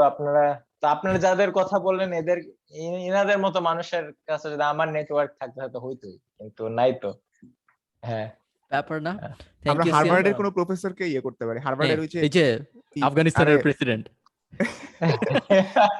ও, হার্ভার্ডে আচ্ছা, যদি ভালো কোনো কথা। প্রফেসরের কি ইন্ট্রো করা লাগে জানেন, আমি করে দিব এটা। কোনো আরে problem হার্ভার্ডের ওই নেই। যে ছাকরা চুলের কৃষ্ণাঙ্গ ইয়েটা মানে লেকচারার ওই যে কম্পিউটার সায়েন্স নেলানি জেলসন নাকি জানি, হ্যাঁ, কোডিং নেলসন ক্লাস নেয়, জেলানি। কোডিং ক্লাস নেয়। জেলানি নেলসন বা এরকম উনি কিছু একটা এখন নাম। হার্ভার্ডে নেই, উনি এখন ইউসি আচ্ছা। বার্কলিতে মনে হয় ও প্রফেসর। ওকে ওকে Um, ওকে। উনি আচ্ছা, আচ্ছা। ইথিওপিয়াতে মনে হয় উনি একটা কমিউনিটি কোডিং শিখায় নাকি জানি। উনি নায়ক ভাই, ইনার মতো ট্যালেন্টেড মানুষ আমি কম দেখছি। আল্লাহ আল্লাহ, এত মাথায় এত বুদ্ধি রাখে কেন? এটা হচ্ছে আমার। ও, তুমি সামনাসামনি ক্লাস পাইছো ওনার? হ্যাঁ, মানে ক্লাস শপিং করছি। উনি আমাদের এখানে শিখাতো, ইন্ট্রোডাকশন টু অ্যালগরিদমস, CS 124, এবং ইটস মানে considered one of the toughest class আর কি হার্ভার্ডে। আমি জাস্ট শপ করতে গেছিলাম, নাই because it's one of the toughest class. আর আমি কম্পিউটার সায়েন্সেও মেজর করতেছিলাম, ওটা মেজরের জন্য দরকার হয়। বাট হ্যাঁ, মানে কি, তার একটা ভিডিও আছে, he is like one of the fastest typers in the world. Per minute মনে 180 ওয়ার্ড টাইপ করে। ইটস ক্রেজি, একটা ভিডিও আছে ইউটিউবে, দেখবেন, পাগলের মতো টাইপ কম্পিট করতেছে আরেকজনের সাথে পাশাপাশি বসে type. Very smart, very talented. মানে কি, ন্যাচারালি আমার কাছে পার্সোনালি মনে হয় যে I can try an introduction if you want to have him over. কিন্তু ওই যে জাস্ট একটাই মিউচুয়াল, যে হার্ভার্ড থেকে কেউ একজন পাঠাইছে, that's it. Apart from that এইসব প্রফেসররা জেনারেলি ওপেন টু। যদি আমরা বলি আমাদের 25,000 সাবস্ক্রাইবার আছে, ওটা হেল্প করবে? আমরা 25,000 মনে হয়। সাবস্ক্রাইবার আছে। বলে হয় করার তো কথা। আমার লাস্ট দিন একজন ভালো লাগছে, আমাদের বাংলাদেশের ওই যে প্ল্যান্টিকের যে ভ্যাট করছে, উনি কোল্ড ফিউশন কে আনছে। ভ্যাটের সাথে কথা হচ্ছিল যে আরে নাইস, কোল্ড ফিউশন যা জীবন, যেটা ইউটিউবে বিভিন্ন ভিডিওস দেখছি, ওনাকে বাংলাদেশে একজন ইন্টারভিউ করতেছে। So Underrated. Tausif Akkas bhai is one of the হ্যাঁ, most Tausif bhai। underrated creators. তাই হ্যাঁ, না? state of the creators, amazing quality production, very good content, underrated as well. হ্যাঁ, ঠিক আছে। আমি দেখে থক হয়ে গেছিলাম, and he really puts the effort. হ্যাঁ, he actually cares about. হ্যাঁ। ওনার সাথে আমার কথা হয়েছে এগুলা নিয়ে। উনিও একটু আর কি ব্যাড বাস তো হ্যাঁ। লাগে, বাংলাদেশ এডুকেশনাল কন্টেন্ট ক্রিয়েটর হিসেবে সবারই একটা পয়েন্টে একটু ব্যাড বাস খাইতে হয়েছে, যে ঠিক আছে হ্যাঁ, কি রে ভাই। correct, correct. আর যত যাই বলে, ওই যে এক ছেলে আনলো না ডক্টর চমস্কিকে, সো ওই হ্যাঁ। ছেলে যত যাই বলুক, হি জাস্ট মোটিভেটেড মি, কিন্তু যে ও যদি পারে, anyone of us can do it. So that is solid motivation. যতই পচান কি বলেন না কেন, that motivates me, and আমরা চাচ্ছি যে আরো I absolutely agree. They are not as inaccessible as we think. ULab এর জন্য একটা এডুকেশন কনফারেন্স করার সময় আমি নিজে আইভি লিগের 7-8টা প্রফেসর জোগাড় করে দিছিলাম। ঠিক আছে, এখন obviously it's easy to bring them over when they're seeing যেটা ULab এর প্রোগ্রাম, ইন্টারন্যাশনাল স্পন্সরস। কিন্তু I personally think যে আপনারা ট্রাই করলে it will happen. নাইস, ঠিক আছে। আমরা প্রায় যে 2 ঘন্টায় বলছিলাম, আমরা এখন 2 সিয়ামকে ঘন্টা 1 ছুটি মিনিট। দেই, ওকে লাঞ্চ ব্রেকে পাঠাই দিই। সিয়ামের খেতে যেতে হবে, সিয়ামের অনেক গুরুত্বপূর্ণ কাজ আছে। ভালো থাকেন সবাই, সবার সাথে আমাদের দেখা হবে পরের সপ্তাহে। টাটা। আল্লাহ হাফেজ।